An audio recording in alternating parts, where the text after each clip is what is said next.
Billy Mack. Wait a minute.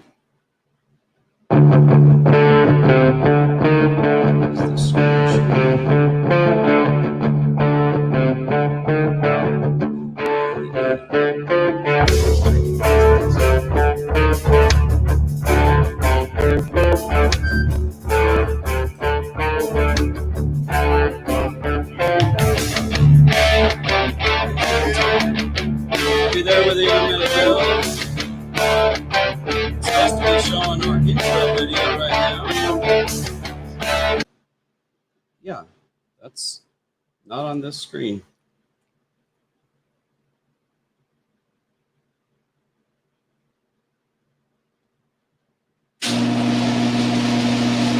Oh, share screen.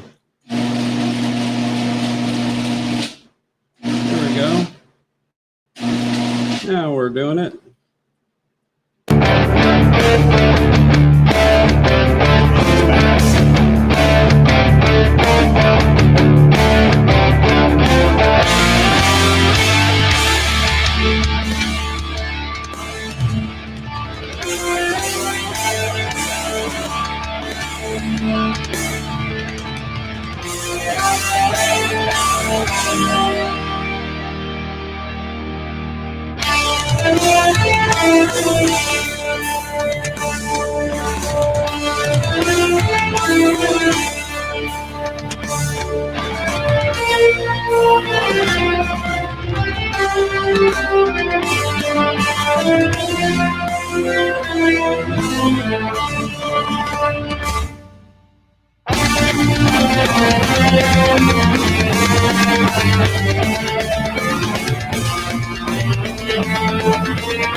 It was at this moment that he knew he was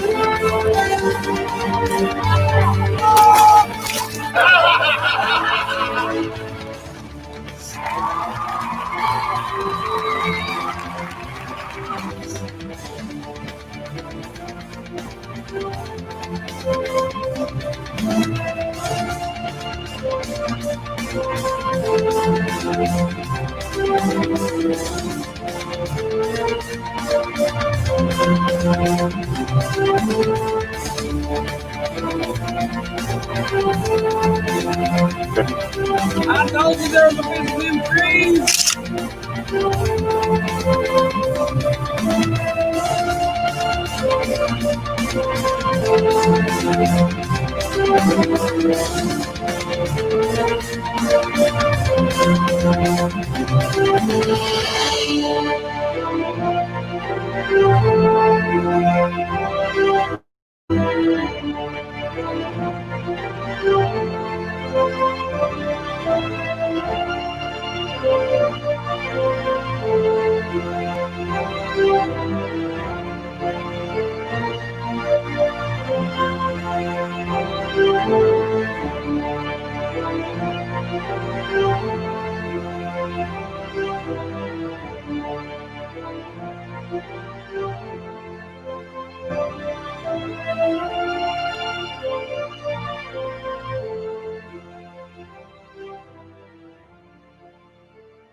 Welcome to Twisted Hooks Tavern Tuesday. Boom, boom. We are Jeremy and Chris, Twisted Hooks, baby.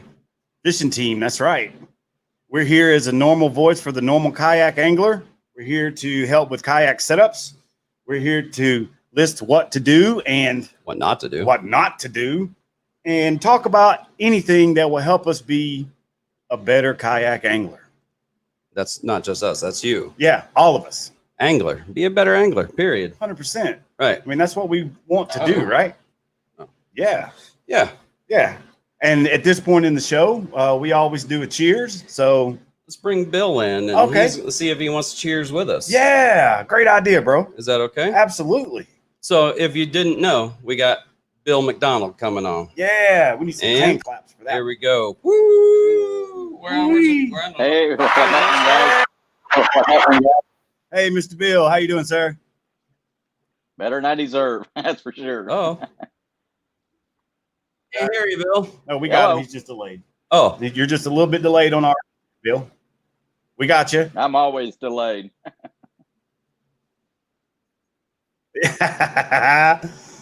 Us too, buddy. Us too. At this point in the show, we always do a cheers at the beginning of the show. Didn't know if you had a drink with you or anything like that, but if you do, we'd like to cheers with you. Hey, I look can at the do cup cheers. he's got. Yeah, that's a good looking cup. Sir. It's the Yeah. best looking cup. Cheers. Cheers. Hell yeah. My brother. Sorry, I got off there. I can't hear anything. I can hear you. Oh, yeah, I mean, I can hear me and you. I can't hear him. He's delayed. I can can't hear hear both him at of them. all. So, conversation with Bill, man. No. Yeah, No. yeah. We having a little bit of technical difficulty, Beer. We need to get Jeremy's ear pods set up. I mean, I'm Bear, in. bear with us. I'm in. I don't know. I hear all of this. I don't hear that. You don't hear Beer? It's all good. We can continue even though I can't hear him, because if you can hear him, we can have a conversation. Is there a way to do an out? An external speaker or something? No? No? Not without hearing it in the podcast. Oh. Know what I mean? Yeah. So welcome, Bill. Hey, thanks for having me on tonight. We definitely appreciate you taking out time. He said thanks for having him on. I can Yeah. hear a little bit. Yeah, we definitely appreciate you taking time out from your busy schedule for a couple of Bama boys like us, just, trying to do a little bit of kayak fishing. We definitely appreciate it. Yes, sir. Not a problem. Like I said, I'm glad to be on here. I'm glad to get out of this sun for a little bit. So this is a blessing right now. Yeah, I hear you, buddy. How's things in Oklahoma right now? Smoking hot. That's the best way I can put it. Oh, yeah. Smoking hot. I can hear you. Yeah, okay, good. Now he can hear you. I'm going to just look a little bit weird. That's all right. Yeah. I look that way every day. So Yeah, it's no me and big you deal. both, buddy. Me and you both. So right now you're in Oklahoma, over at near St. Clair. Is that right? Just Muskogee, Oklahoma is actually the town I'm in. I'm over here on the Arkansas River fishing a B.A.S.S Masters Open. Yeah, awesome. If you want, we can just turn. No, the you're good. volume I up. can hear it. Okay. I was just seeing if maybe I had a loose connection or something like that. Yeah. Yeah, you're good. Okay. So like you talk about St. Clair being like one of your favorites to fish in. Oh, without a doubt. Coincidentally, we are pro staff for Venom Lures, and they also love to fish that lake. Those guys are from Ohio, and they talk about St. Clair all the time. Yeah. So I mean, if you It's probably one of the best fisheries in the country by far. really, wow, Largemouth, smallmouth, or all the above? Well, you can catch largemouths in there, but you can't compete for, per se on the largemouths. But the smallmouth fishing is just off the chain. really, that Yeah, sounds every time I see them, it's they're smashing some smallmouth, so that's why I was curious. yeah. Our last FLW tournament up here, I think it took 96 or 97 or 8 pounds to win for 4 days. Wow. It's a lot of fish. That's a lot of fish. That's a lot of catch. That's 20 of the big ones. Yeah, man. That's a wonderful 4 days of fishing. That's all I'm gonna say. Exactly. I Yeah. agree. I definitely agree with that, man. We got a few questions for you, if you don't mind, going forward.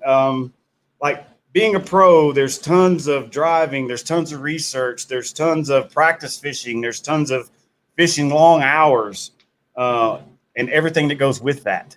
How does Bill McDonald stay motivated during those times of practice all day, have to get up the next morning, dog tired? To what motivates you, Bill? Yeah, just catching those little green fish. I mean, that's the deal. And Yeah. you know, I've got a lot of companies that sponsor me, and I represent. So I've got to do my best to keep them out there in the limelight. And like I said, it's just it's a passion, to say the least. Right. I mean, that's the only way you can do this. You got to have a passion for it, without a doubt. Definitely agree. And I'm glad you guys got me on here, because this got me off the water a couple hours early. So this is a good thing. I don't know if that's a good thing. We definitely appreciate it is. I'm not, like I said, I'm dead tired right now, so it is a good thing. Right. So having that drive that makes you a pro. I mean, because you got to have that drive. Like you said, it's a lot of passion to it. There's a lot of long hours. You've got to have that drive. I mean, he's got more drive than most because he is a pro, right? Like, I mean, that's like the 1% of the fishing population, Agreed. I feel. So yeah, I mean, you've got to have that drive to make it to where you've made it. Congratulations on that, by the way. Yeah. You know what I mean? How do you balance between fishing and practicing and researching, and then trying to balance that with your family? I mean, it's nonstop. I mean, it really is. You know, I got a fantastic wife and kids and grandkids. So, you know, my wife travels with me most of the time. Like, she didn't come to Oklahoma with me. But when this tournament, as soon as this tournament's over, whether I get cut on Friday or Saturday, I've got a 12-hour drive home that night, pick her up, and drive straight to Chickamauga to start practice for the FLW Tour, or the FLW Pro Circuit, they call it now. So practice starts there Saturday. So I'm hoping I miss Saturday because I'm still here fishing. So right. But it is a drive, and I mean, it's you know, practice. It's just, you know, daylight to dark. You just go out and do your job. Google Earth helps a lot with the research. With the internet now, you can go back and watch YouTube. You can go back and watch Google Earth. I mean, at night I'll spend an hour or 2 hours just looking at Google Earth, trying to go through and find different things there that, you know, maybe I can get access to that, you know, you got to work to get to. So right. So I mean, I'm sure Navionics is a big thing that you use, or something like it. Is there other programs or software out there that helps you see the contour lines and maybe pick something out that other people aren't seeing? I run Garmin Electronics, which we own Navionics, which is good. So I got a Navionics app that I can look at. And then I run Active Captain as well on the Garmin. So I can go there and I can actually go through and I can drop waypoints anywhere I want on there. But like I said, Google Earth is really a fantastic tool. I agree. To use. And the thing on Google Earth too is, and I'm sure you guys know, but there's a sundial up on the upper chart on the left-hand side, and you can click on that dial and you can actually back up time. So say 2 years ago, there was a drought and water was extremely low. I can go back and take Google Earth and look at that when it's low, or if they got a drawdown. Yep. Find those rock piles, find those stumps. And so, I mean, it's just, you get out of this game what you put into it. That's the best way I can put it. Yeah, no doubt about it. That's awesome. It is. Do you want to ask some questions, or now that? Well, I think so. I think during our conversation leading into you headed to Oklahoma, you had mentioned that was a new body of water for you. And I was curious, with all your experience, how you go about attacking a new body of water? I'd never been here before, never seen this place till I drove in here Friday afternoon, drove across the river. I grew up fishing the Ohio River, which in Indiana, we fish the Ohio River. And just to let you guys know, we got 6 fish in Indiana. We all take turns catching. So our fishery absolutely sucks. I mean, it's terrible. But I've got a lot of experience on the river. So I just tried to come down here and kind of duplicate what I would do there.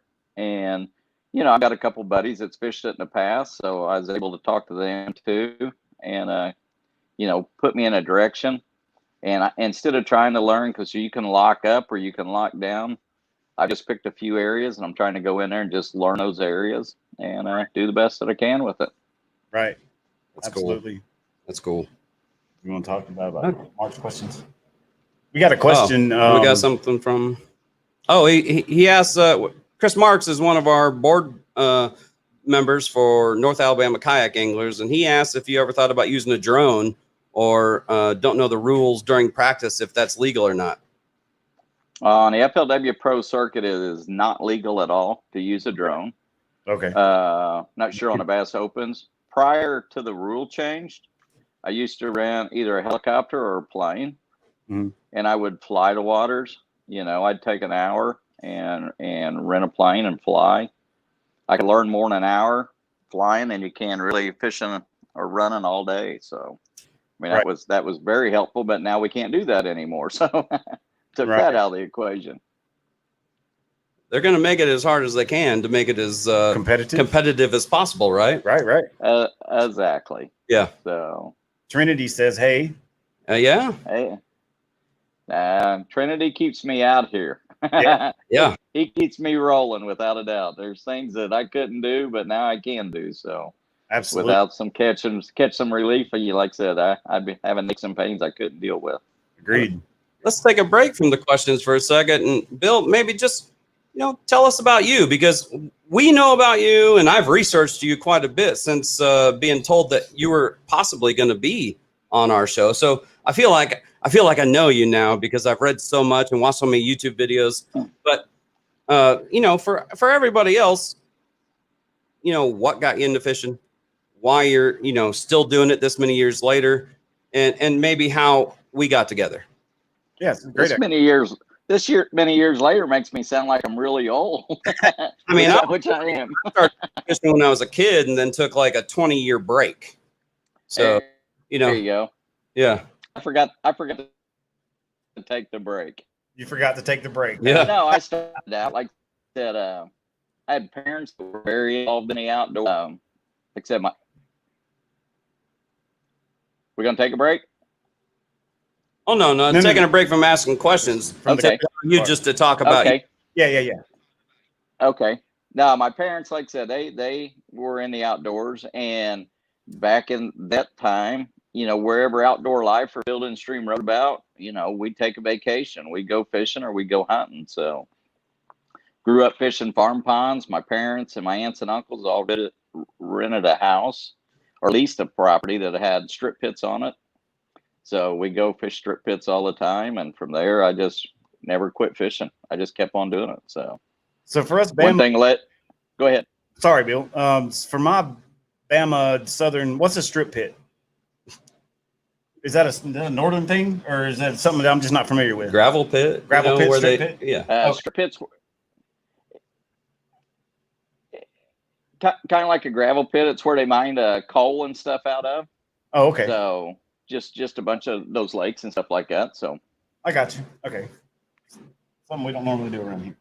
Yeah, I mean there are stuff around here, that's gravel related, topsoil related. They do a lot of that stuff, but in Iowa, I'm from Iowa, and there's a lot of gravel pits, strip pits around, and it's for coal, gravel, all kinds of things that you just don't have up in the black soil on top. So I understand. I just wasn't familiar with the term. I wanted to clarify what that meant. That's all. Yeah. Well, and then like I said, once I got out of high school, I wanted to fish and hunt. So I took a job in the construction industry. I thought, the weather was bad, you couldn't work, but we could always go fishing and hunting. So that's what I did. So, and here I am.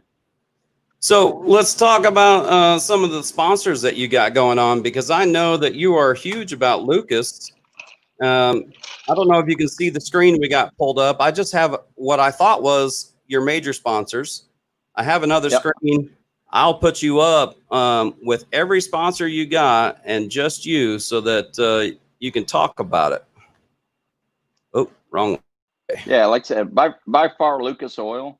Like I said, Lucas has been absolutely fantastic for me. And I met the guys at Lucas. I knew them, and I actually went to them and pitched them on starting a complete marine line. And it actually has taken off and has done absolutely fantastic. So we got complete marine products, and anything that Lucas makes will not void your warranty. That's the best thing that I can say. wow. I heard you talking about that on another on another podcast. The saltwater kayak guys had you on there, and you were talking. That was one of the big questions, whether or not it would void the warranty, and people worry about that kind of thing. But if it's the same level or better, which in my opinion, Lucas is probably better. It's sure. not. Well, all the manufacturers, whether it just say we'll take engines, whether it's Mercury, it's Yamaha, it's Honda, it's whoever's out there, they make the very best engines that's available. But what they don't make is oil. They private label oil that somebody else makes, but that's what we do. We make oil, so we make the very best products that's available out there. So why not put the best thing in that engine that you can? For you guys, we got the very best greases, so why not put the very best grease in that pedal drive kayak that you got? Agreed. Take advantage of it. So like I said, I have it on my shelf right over here, but after watching your video about doing some real maintenance, I picked up some of the Lucas and Lou's gear oil and lubrication for my reels. Oh yeah, Lou's and we both love Lou's anyway. Right. So yeah. Lou's and Strike King, great partners. I've been with Strike King, I think, since 2002. Oh, wow. So very long longevity there. And been with Lou's. I bought Lou's when I first started fishing, went away for a little while. And then when Lynn Reeves come back and bought Lou's again, I jumped back in board and jumped back in with those guys.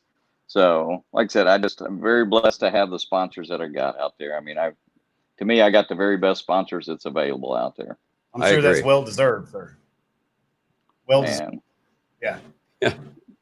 I mean, what I say by that well-deserved is that you went out there, you earned it. You went out and you worked your butt off, and you got those great sponsors because you earned it. You know what I mean? I appreciate that. Well, and like I said, I don't look at them really as sponsors. I mean, that's what everybody calls them. These are partners. And a lot of the partners have turned into great friendships as well. Right. So, and it's like I said, it's not, people look at sponsorships wrong. Everybody goes to a sponsor and says, what can you guys give me?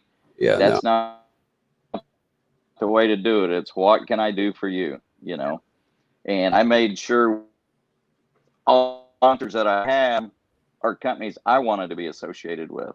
Right. I'm not taking it for a check. I'm taking it because I believe in the product. Exactly. That's exactly right. I don't know if you've watched any of our previous episodes or anything like that or not, but we always say that, these are products that we believe in, that we trust, that's why we put them on our podcast, is because, and we wanted to partner up with them because we believe in what those products can do for us and hopefully what we can try to repay them and do for them. You know what I mean? Oh, yeah, you got a sponsor right there on the front. They're not one of my sponsors, but Solar Bat Sunglasses.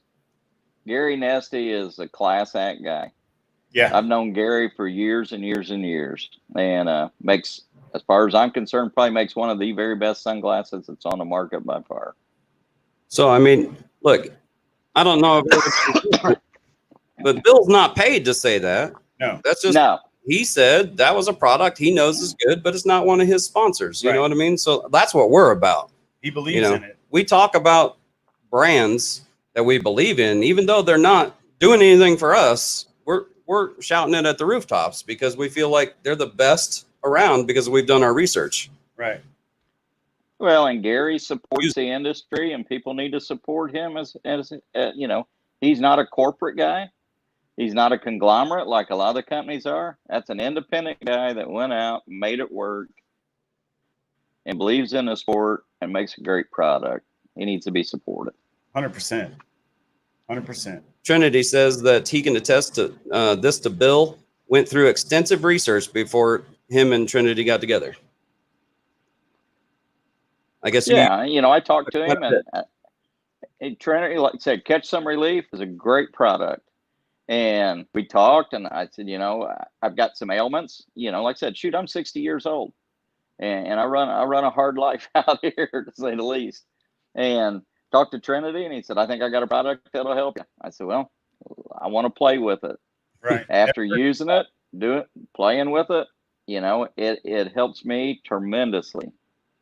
And, I tell people about it all the time. You got a pain, an ailment. Is it a cure-all that's going to make it go away completely? No. But it's going to allow you to be able to do your job better than you were doing. And that's huge right there. And that's all you really can ask for. You know what I mean? Yeah. Exactly. I get up in the mornings, I put it on my neck, I put it on my shoulders, things start working, and I'm good to go. I keep one of those sticks in my cooler in the boat, pull it out in midday, reapply, keep on rolling. So, like I said, he makes a great product.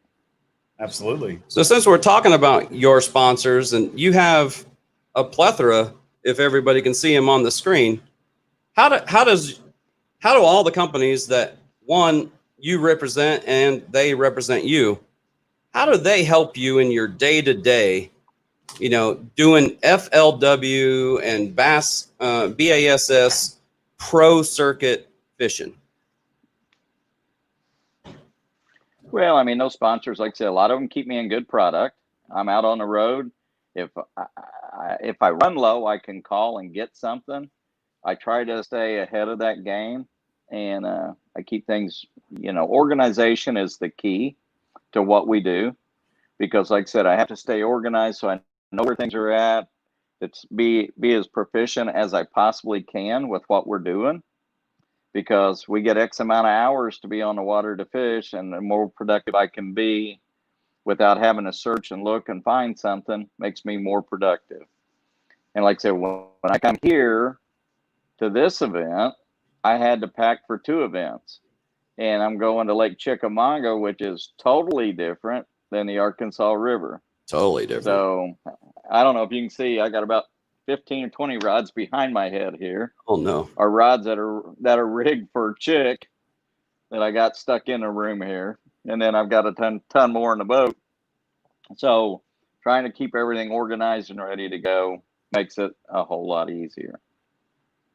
And then a couple of these sponsors I actually help do service work for. Oh, really? Electronics. I carry extra parts, extra units, a trolling motor, extra trolling motor for guys. Somebody's got an issue in an event. If I'm there to help them to make sure that they can stay productive out there. That's amazing. Lithium Pros.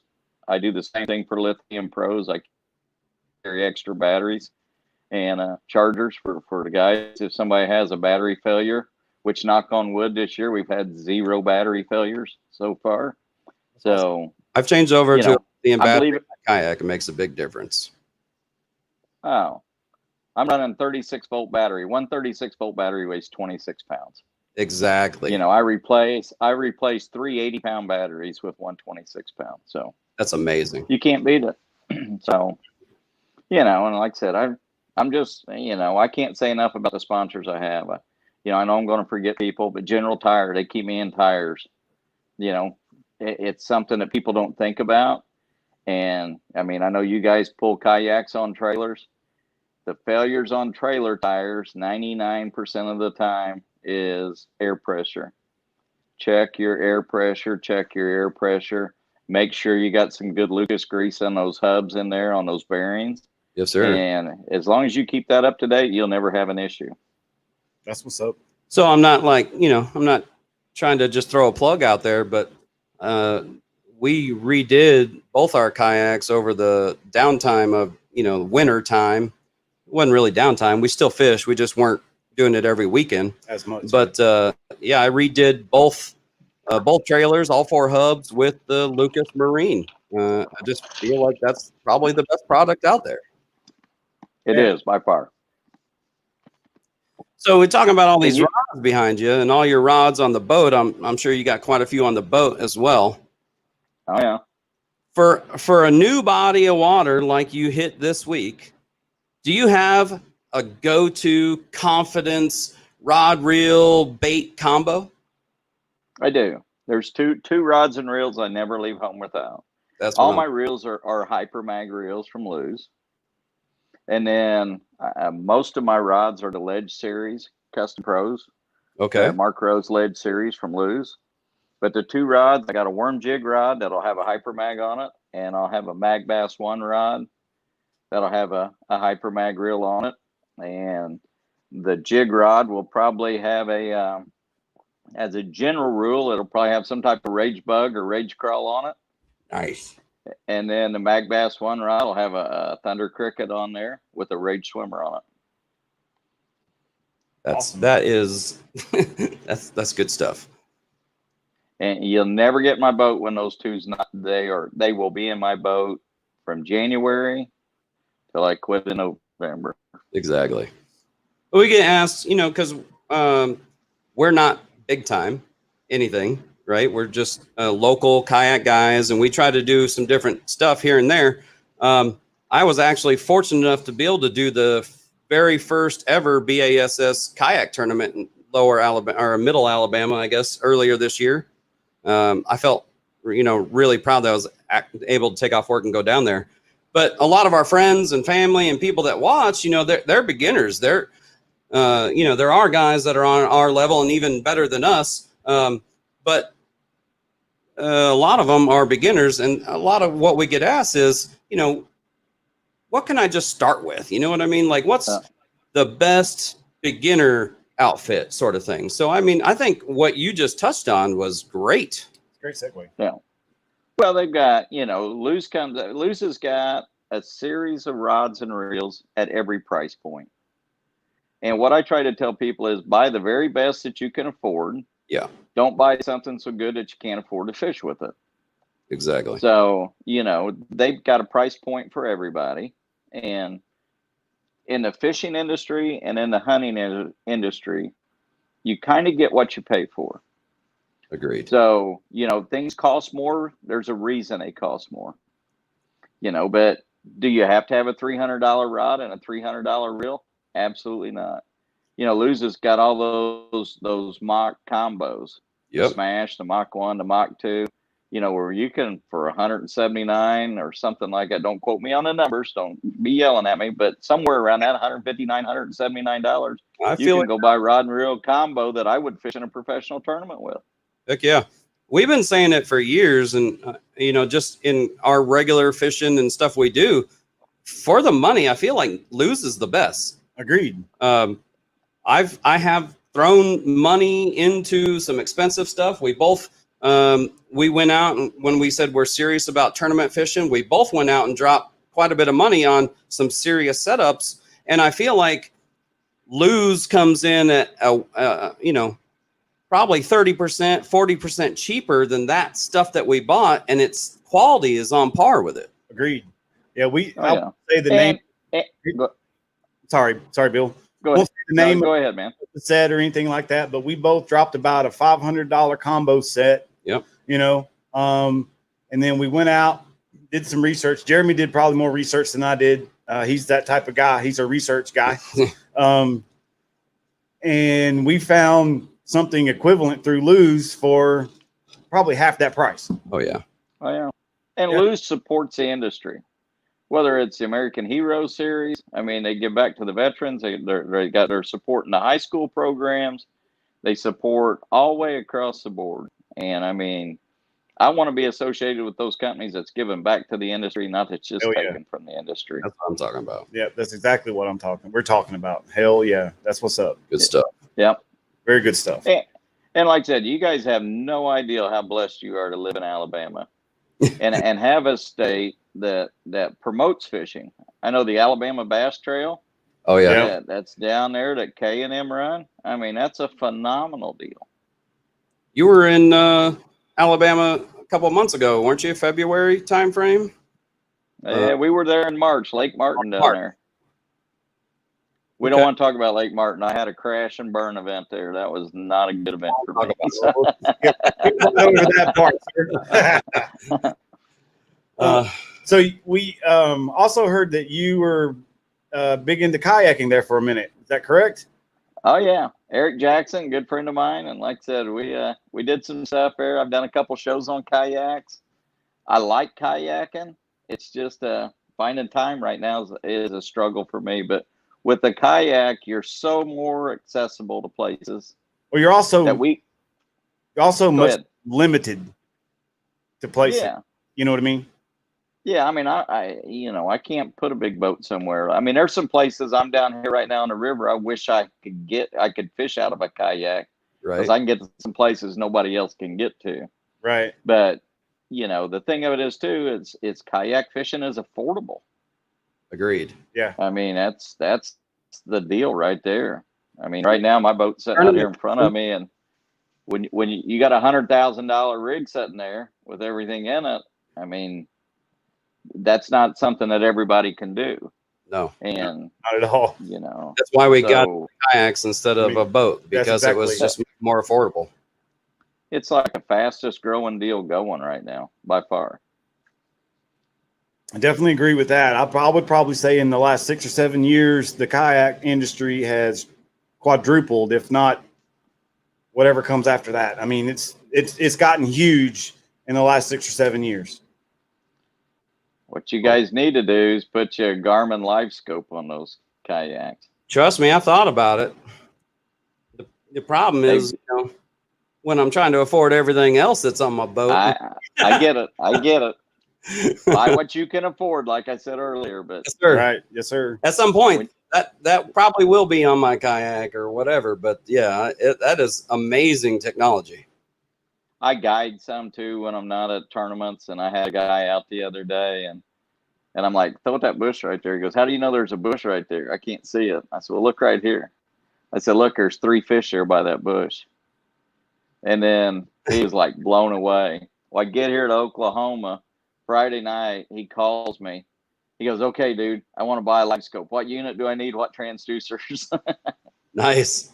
He goes, it's power poles or it's that. And he said, I think that the live scope will help me more than the power poles right now. I said, hey, I understand it. But yeah, I mean, like I said, I think you guys run a micro on yours?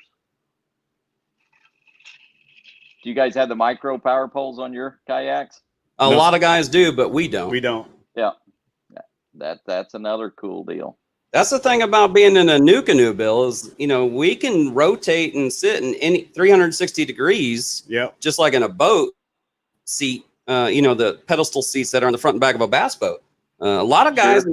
I love Jackson kayaks. I like Hobie kayaks. I like all the kayaks, but they just don't have that ability. Right. Our new canoes have a 360 seat. And the heaviest. That's an awesome. You know what I mean? I yeah. mean, so yeah, if we're out on the water and the wind starts kicking in a certain direction, we don't have to move our kayak to be able to fish that. We can just swivel left, swivel right. You know what I mean? That's an awesome deal right there.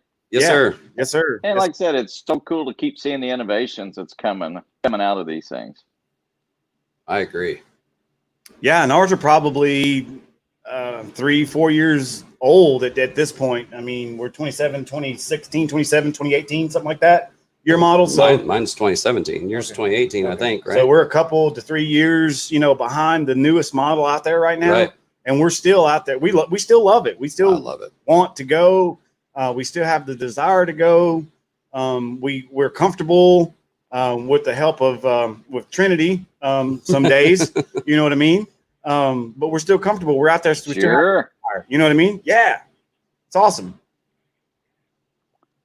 You're going to keep fishing regardless. Like somebody asked me the other day, they go, what are you going to do when you retire? I said, I'm going to go fishing.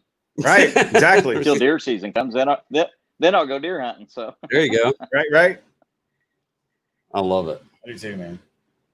I think we asked all of our big questions. We kind of did. We kind of did. I watched a video that you recently posted of a catch you had with a gentleman named Hunter. Oh yeah. Amazing. And I was curious if you wanted to tell that story. Yeah. So the Hunter's probably one of the best high school fishermen in our state by far. Oh, wow. And so I took him out. We're fishing along there, and we're flipping bushes. The water's flooded, so We're flipping in these bushes. I flip in a bush to the left of me. He flips in a bush probably 5 feet away. And I had a little bit of a professional overrun, you might say, or backlash, some people call them. So I pull it out. I realized I could feel the fish. So I set the hook. I set the hook. He sets the hook. Well, this fish comes up in the bush right by him. And I said, well, I got one too. And he goes, well, what are we going to do? And I said, we'll get your fish. I don't care about mine. So I keep my line tight. I troll over to it, and this fish is in the bush. I mean, we're talking like a 4.5, 5 pound fish. Right. It was And good. I said, give me your rod. So here I am. I'm holding 2 rods and keeping the line tight. And that's the deal. Whenever you got a fish on, if it's hung up, Keep it tight. always keep your line tight. So we go up there, and he reaches down. He lifts this fish. He goes, look at this, dude. He said, both baits are in that fish's mouth. Holy crap. So the fish We're in his ate mouth. it. Right. The fish ate it in my bush, went to the bush he was at. I'm talking like 3 bushes between us, and ate his bait. Most amazing thing I've ever seen. You know, I've caught 2 on a crankbait or something like that before, Right. but never caught one fish with 2 baits in its mouth. Exactly. With 2 different fishermen. Yeah. That's Yeah. At the same time. at the same man. time. I thought it was nuts. That's amazing. Well, I posted a small video on Instagram and Facebook that we're talking about. I was running my Garmin camera at the same time, the Verb. So it's on YouTube, the actual live footage of pitching in there and That's both of us setting it. So like I said, it was unbelievable. I thought that was an amazing video because not only did it happen, and that's like hitting the lotto for that situation to even play out, but you had it on video. right. I thought Yeah. that was amazing. I mean, everybody's got a fishing tail. You know what I mean? Oh, yeah. Yeah, this fish was huge, or we caught this thing, or whatever. But you guys got proof. Yeah. Show me. Yeah. There it is. It's right there. That's fantastic. It man. was a cool video, man. Yeah. If you haven't seen it, you got to I've got to go check it out. Yeah.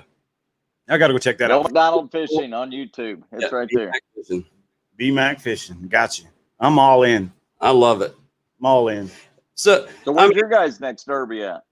well, we have a special one this Saturday. Yeah.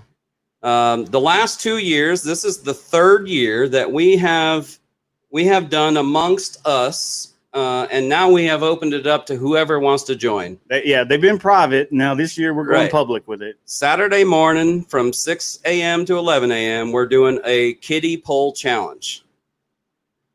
And it's mostly for bragging rights. Yeah. But if you catch a fish on the Barbie pole, kiddie pole, whatever you want to call it, you gotta upload a video proving that you caught this fish on a Barbie pole. So it's just fun for us. Yeah, I mean, we thought it would be something that anybody could get involved in. You could be 6 years old, 68 years old, it doesn't matter. Right. And then the challenge of being able to catch a fish on a 2-foot rod and reel and catch up to that fish and get it reeled in. You know what I mean? It's the other stipulation was you can't change the line. yeah, oh yeah. So Scott Martin and some of those other pros have actually done that challenge before, and I've seen it because we've done it the past couple of years. So Right. I was looking if anybody else had done it. He has done it and given it to himself and 3 other pros, and they usually got to catch a fish, biggest fish on it, but they changed the line out. Right. And our stipulation is you have to use the line that comes on it. So you better be able to know how to work a drag. You know what I mean? Perfect. Yes, Yeah, sir. Which one of you's got Barbie's rod? Well, Both yeah, that we Both got. of you's using Barbies? There's one right there, as a matter of fact. I got like 5 or 6 of these guys. This is the Shakespeare pitching stick. There you go. Yes, sir. With the whopping 6-pound line on it. Right. That looks like a true hog snatching rod right there. Well, I'll tell you what, you can't break that rod. Well, I mean, you can't Oh, sit, so you can't break it. I mean, but we even tried the pictures. If you go on the Jeremy Chris Twisted Hook and look at the events page, and you see that event, we took some pictures of after our last show last week, and I'm like barreling down on this, on this rod, trying to bend it over and make it a U shape, and this thing's just bending; it will not break. So like that old commercial where the lady's got the ugly stick put in a trash compactor and the guy gets it out and goes back fishing. So, There you go. Yeah. I mean, Yeah. it's just something, we used to do it just, just a very small group. We'd all go to the same pond and we'd do it for just a couple hours. And it's a fun challenge. It makes Yeah, that's fishing all it fun. If you're, in your case, if you're grinding through tournament after tournament, it's a way to step back and just make it fun again. Right. And that's something we did. And we've done bubblegum lure challenges, which we'll do later this year. You can only throw pink bubblegum lure, colored lures, stuff like that. It's just to keep it interesting, keep it light, make it fun. Right. Not necessarily about the mental part of it. Just you've got certain things, certain criteria, and you just go out there and pick with each other and, have fun with it. Right. Yeah. You sure they won't let you put any new Seaguar line on those rods? No. We got to stick to our rules, man. We got to stick to our rules. That way it makes it all, it makes it even for everybody. That's right. Yeah. So you're talking about that bubblegum deal. You need to do a March tournament. That's what yeah. March, bubblegum, trickworm, maybe springtime, fall time. That's usually the time you throw that kind of stuff. So yeah. Get in there and throw that bubblegum worm, floating worm around them bushes. Yes, sir. Yeah. It'd be good. We do stuff like that every year, just to keep it light and have fun. Yeah, just to take a step back from the tournaments and the practice and, get out of that mindset for a weekend and enjoy the company that we have and try to make fun of it. You know what I mean?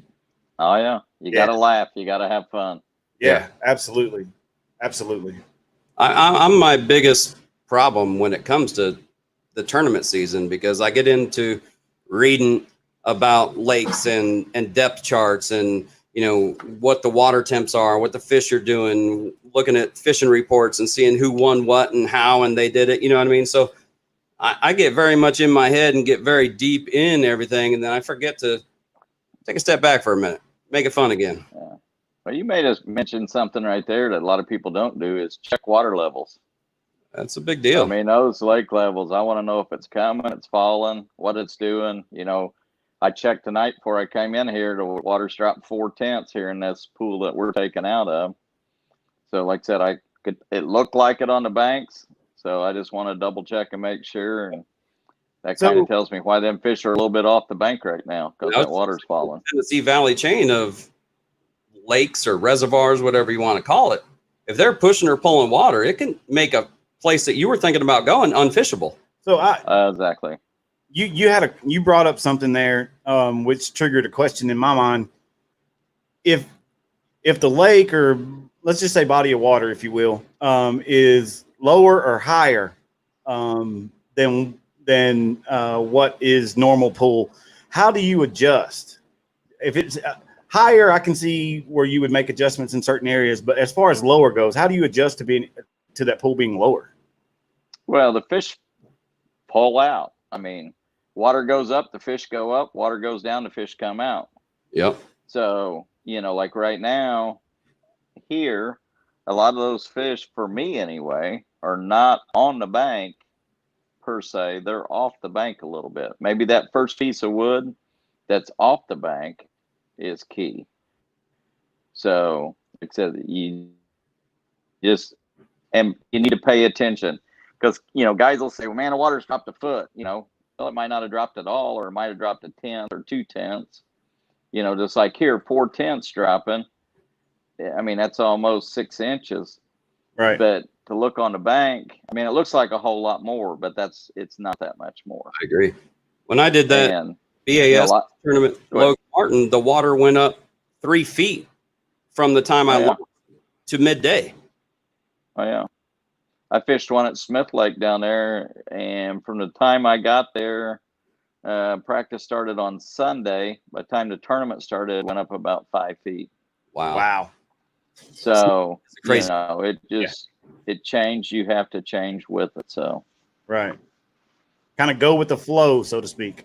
I mean, I didn't see a app or anything like that you were affiliated with, but is there one that you trust over others? Which was that again? a weather app or, you know, a weather channel or whatever? I've got like 3 different weather deals on my phone. Wind Finder is probably the most reliable one. That there's a wind station on most lakes that you can pull up and find a chart, and sometimes they'll have 3 or 4 on a lake, so you can see, and it'll show which way the wind's coming, at what speed, and it's got it predicted for all day. That's good. So you might, just like on the Great Lakes, I might be up there on Lake St. Clair, and there's multiple stations on the lake. Well, I can look, it's going to blow 10s, you know, in the morning, but by late afternoon, you know, it's going to be blowing 20 or 25. So I got to adjust what I'm going to do by the weather there too. So, right on. I mean, there's a lot of things to take into consideration. Another app that I use a lot is iSalooner, fishing hunting app. Not a sponsor, no way, shape, nor form. Right. But it tells you the prime times, major, minor feeding times for every day. And those are key. It is. I mean, fish bite then, deer move then. Every big deer I killed's been dead on at the prime time. That's I mean, cool. I'm talking trophy deer, big deer. So Good. I believe in that stuff wholeheartedly. So we got a question from Chris Marks. He said this is like a summertime question, you know, the season that we're getting into. He's referring to slow moving water. Do you use a slower moving or / falling bait or weightless, or what would you use in our situation in that kind of water? I mean, are we fishing deep? We fishing shallow? You Well, know, I mean, there's a lot of different things you can do there. Right. You know, slow fall, you got to let the fish tell you what they want. That is the biggest thing. We all want to fish how we want to do it. We want to do everything the way we want. Right. But every bite, the fish is telling us a story. And if we can open our mind up enough to figure out what the fish are trying to tell us, we can put a pattern together. So if you're just pitching the stumps per se, and slow fall, you know, bait's going down, you're not getting bit, you start reeling it back, and a fish hits. Well, the fish are higher in the water column. They're telling you they want that bait up high, not down on the bottom when it's low. Right. Or if you pitch in there and your buddy's over across the cove in a kayak and he hollers at you and you haven't had a bite all day because you've been pitching it in there and shaking it and jigging it and doing your deal. Your buddy's talking to you, go back and you pick up and one's on there. That fish wants it slow. Yep. So he we all want to on his question a little bit. He said 2 to 6 foot, slow moving water. Obviously, kayak fishing away from bass boats and all the party things that go on. You know, Senko, fluke, crawl, something like that. That's where he was going with it. You can never go wrong throwing a Senko or an Ocho type bait. You know, because like I said, that you can do anything you want with that bait. You can Texas rig it. Yep. You can wacky rig it. You know, no weight at all, and it'll fall slow. It'll do what you want it to do there. The fluke style is good if you got an aggressive bite. So, or you know, like I said, Texas rig a rage bug or a rage curl. But you got to figure out what the fish want. I mean, I know that's kind of, everybody wants a direct answer, but there's not a direct answer. Well, no, there not. isn't. And it changes every day for the fish. You know what I mean? Sometimes it changes hourly. Yeah. Right. I was gonna say between morning and noon, it's different. Right. Well, like today, I hope a lot of the competitors I'm fishing against aren't watching this show right now. But like today, you don't have to go into. I'm an honest guy. I'm up front. But like today, me and Buddy goes into a cove and we're working together. He takes one side, I take the other side. Right. I'm getting bites. He's not getting bites. Are you throwing different things? The same thing? We're throwing the same bait, basically. Okay. So I'm on the flatter side. He's on the steeper side. I'm on the windy side. He's on the calm side. Okay. So today, those fish, wanted that bait. On the windy side of the bay, they were more aggressive, and on the flatter stuff. Why? I don't know. But you're just happy that you figured it out. It ain't broke, don't fix it. But Right. after, everybody can catch one fish. One fish is not a pattern. But Agreed. once you catch multiple doing the same thing, then you have a pattern. So then you can put something together. And then he left that area, went to another area similar to what I was doing, and got bit. There you go. So we was able to figure something out there today. Right. So, I mean, a lot of people don't really get why we call ourselves a fishing team, even though, in a bass boat, more often than not, it's, they do team trails everywhere, right? Sure. And not only that, if you get sponsored by a particular brand, they don't ever usually just have one angler. They have a crew of anglers, right? That makes a team. And it's just not very prevalent in kayak angling, I guess. But we consider ourselves a team because we do the exact same thing. If we're going out, we're trying to make each other better. Right. If he's throwing a weightless worm, Texas rig style in one color, I usually pick something different because I want to know which one of us is going to figure it out first. Right. We carry walkie-talkies with us because we typically will not fish together. We will fish different areas, even though we're close. Right. You know what I mean? We'll fish different areas. Sure. He'll start out with a style. I'll start out with a style. And if we get bit, we'll relay that information. We're like, hey, bro, got bit, caught one, on this particular style. So that, he may be able to try that in the area that he's in and also get hit or get bit and catch a fish, and he'll do the same with me. It's like, caught one, decent little fish, whatever. I was doing this, so that we can learn from each other, and hopefully both of us at the end of the day will have a good day on the water. Sure. Well, you touched on something there. Team tournaments like that. Yeah. We did a tournament down on Weiss Lake last month, and I mean it was a difficult day, I think, for just about everybody except maybe the top 10 guys. They just got on fish and they stayed on fish. But I think for everybody else, it was a pretty rough day. It was. There was a 250 bass boat tournament that was right around where we were at. So there were boats everywhere, pontoons, jet skis, whatever. Right. Sure. Every kayaker I came to, I was pretty frustrated. So I wasn't paddling real hard. I was just taking my time, going from spot to spot. And we would just exchange in conversation. And everybody was like, oh, man, I got to bite on this.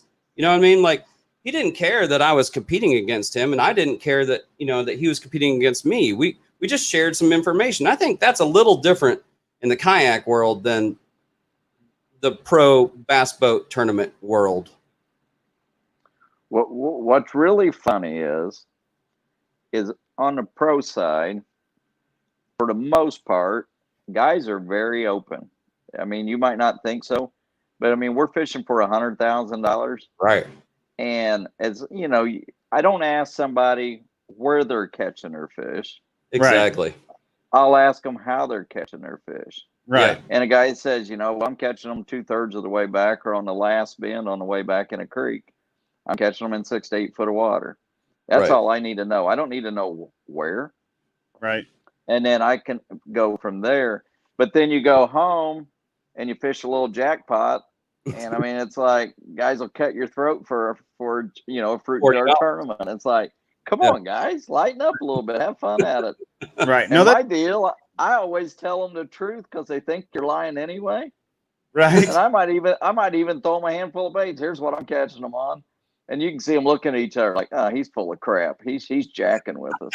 Right. Go for it, dude. So we're good. Yeah.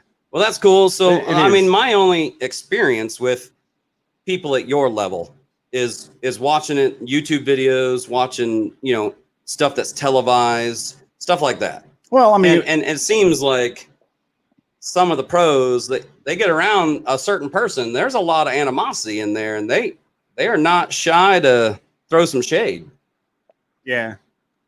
Well, there's a few of those situations. I mean, there's been some bitterness over some events, just like NASCAR.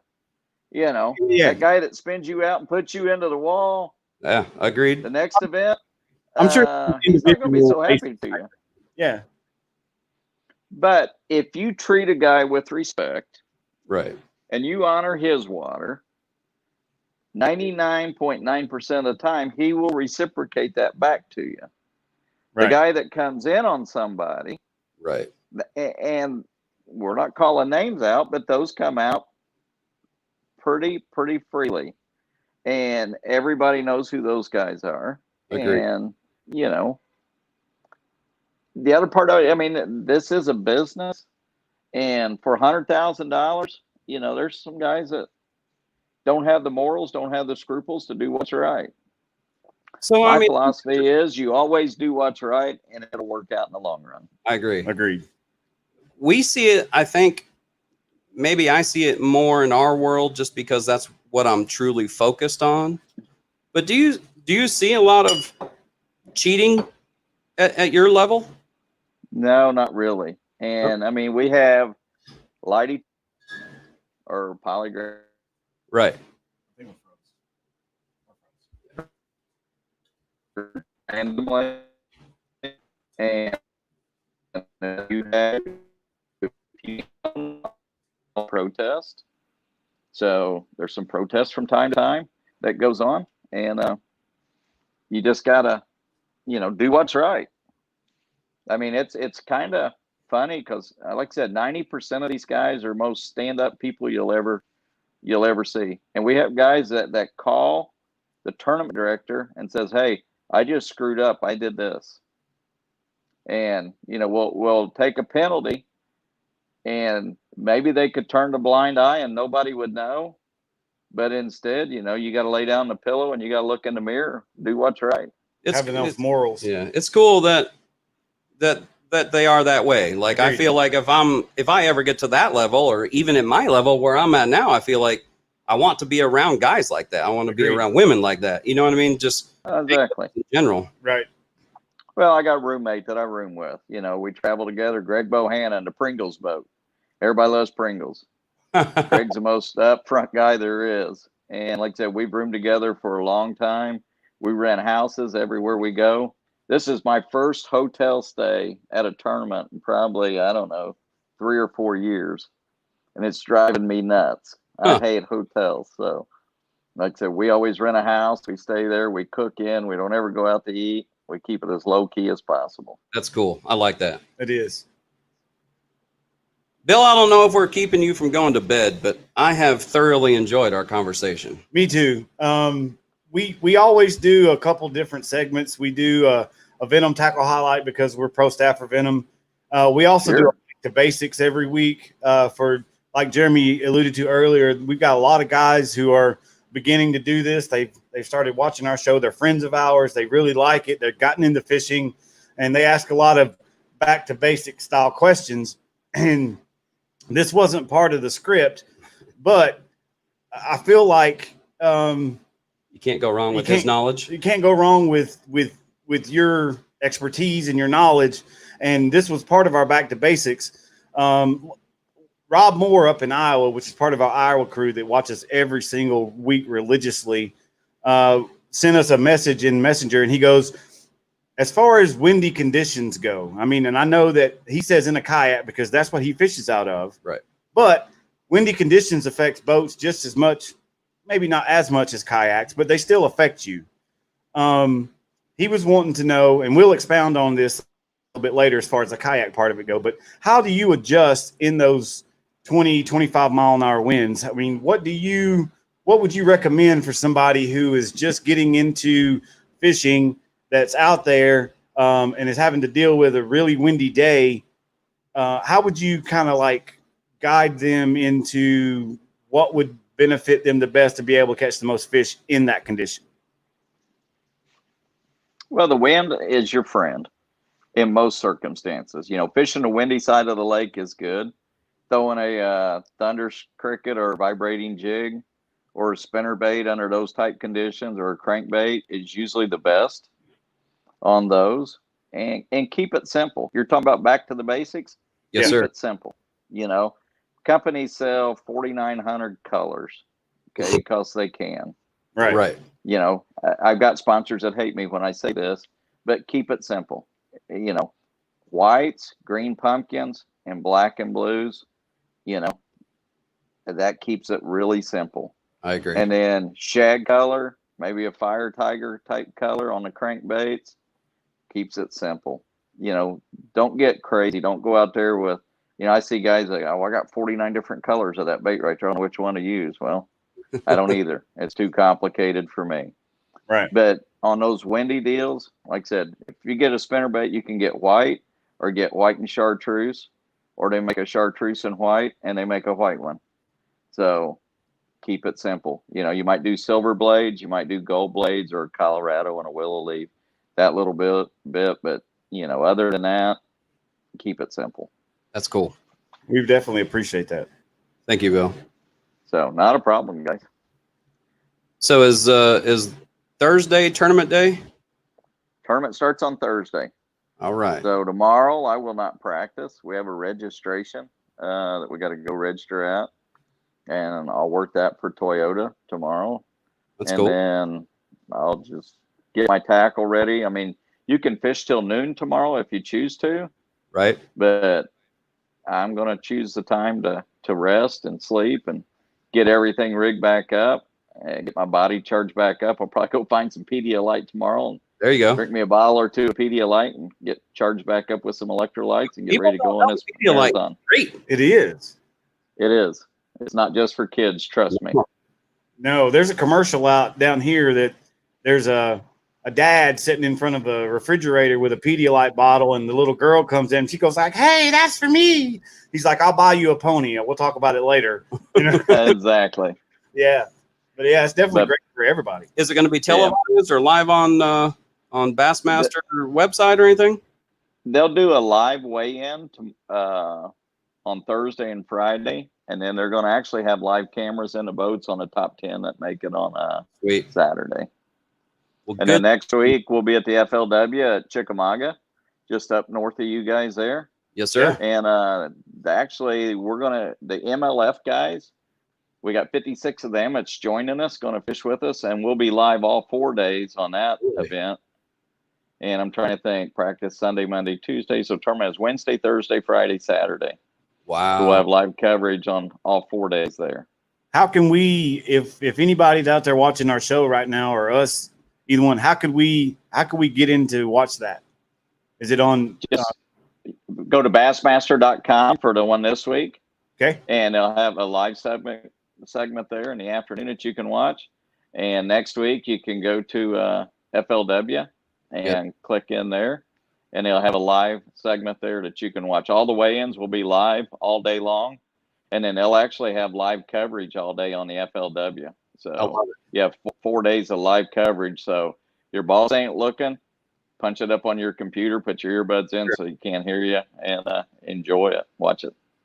Well, I hope you got plenty of some relief with you, because it sounds like you're about to have a long week or so.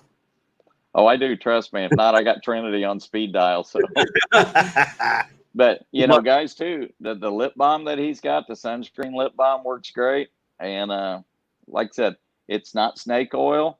It does work. So you're missing out if you're not using it. So catch some relief and go out there and then catch some fish afterwards. Heck yeah. Thank you very much for your time. We really appreciate it. All right. Appreciate you guys. Good luck to you. Anything I can ever help with, drop me a message and we'll do what we can. And any of the viewers, the same deal. I try to answer all my messages. The guys that are watching, they say thank you very much too. I guess there's one last question just came in. He said, are they going out of Dayton on the Chic? They are. They're going out of Dayton. Okay. So we'll have a live weigh-in all 4 days there at Dayton. They're going out of Dayton. Did you hear that, Scott? All right. Bill, have a good night, sir. Thank you much, sir. Peace out, guys. Have a great one. You too. Bye. Thank you. Thank you, sir. That was it. That was awesome. That was awesome. That was absolutely awesome, y'all. Let's get back to our little guy here. What's our little guy? Here it is. There's our little guy. Yeah. The best damn kayak fishing podcast ever. Son. Yo. I mean, That was- you don't get many opportunities to No. just sit and talk with No. somebody like that. It's cool to like, do the meet and greet and shake some hands at some events, maybe take a picture or something. But I mean, conversation Right. like that's knowledge, man. I mean, and he dropped it. Here's a guy who is a pro fisherman who took time out of his day to come and talk to us on our show. I agree. And he even was, throwing some knowledge at us. I agree. He did not have to do that. No, not at all. He could have been like, hey, thanks for having me on the show. Here's my sponsors. Here's my sponsors. See you later. No, that good was luck to cool, y'all, blah, blah, blah. But he's a down to earth. Really, I love what he says about I'm honest, I'm open, I don't care. Right. He does the right thing. Whether he tells you or not, he's still going to go out there and catch fish. Right. You know what I mean? So, Right. I mean, why not say it? I mean, agreed. But there's some folks out there that aren't like that. I mean, I agree. You know what I mean? Like that situation we had at Weiss. You know what I mean? With that one guy or whatever. But anyway, that was awesome. Trinity, Thank you very much. you gave us the hookup on that. You're the man. I can't say thanks enough. You know what I mean? That's from the bottom of my heart. Right. Man. We appreciate the shit out of that. Right. Yeah. I mean, we got into this just to fish and because we're competitive and it's about the only I'm not going to go win the 50-meter dash. You know what I mean? I'm not going to go play football. I'm not going to go play basketball and any real competitive thing unless I'm trying to whoop my 10-year-old boy. You know what I mean? Like it's we got into it for the love of the sport. And then here we are, found a product that helps us. Right. And then that product in turn gave us connection to talk to a guy like that. Right. I mean, cool, man. Right. We bought him. We started from the bottom and now we're here. You know All what right, I mean? Drake. Yeah. So, I mean, it's amazing what we've done in 14 weeks, bro. Yeah, it's just fun, man. It's all good. It's all good. Chris, you're gonna have to expand on the super chug. I don't know what the super chug is. Need another super chug? Yeah, That was cool. What do you mean by super chug there, Mr. Marks? So I'm curious. Do we need to did you just tip your Gallons? bottle up and drink the whole thing or Yeah. what? You did? No. You shotgun a beer? No. Oh, I haven't done anything except for drink my Yingling very slowly. Man, Trinity, man, I don't know what to tell you, dude. he says you're welcome, man. Yeah. I mean, Trinity, you're so you guys don't know, man. You just see a product and we're talking about a product, but the dude that does it, the guy that owns it, he's like Bill. He was on the show. Just cool, man. Right. He drove 3.5 hours to just sit here and drink with us and talk about fishing. Cool, man. You know what I mean? I mean, What? he just opened up another store over there in Georgia. Yeah, He just opened up another store. right. So you talk about a shark don't sleep. That dude don't sleep. Ever. He said yes. I need guess to be we more need like to, him. we need to cheers and drink our drink. All right, Marks, where you at? Hey, where's everybody listening from and what they drinking? Right. Throw it in the comments. Let's Right. hear it. Cheers. My brother. My brother.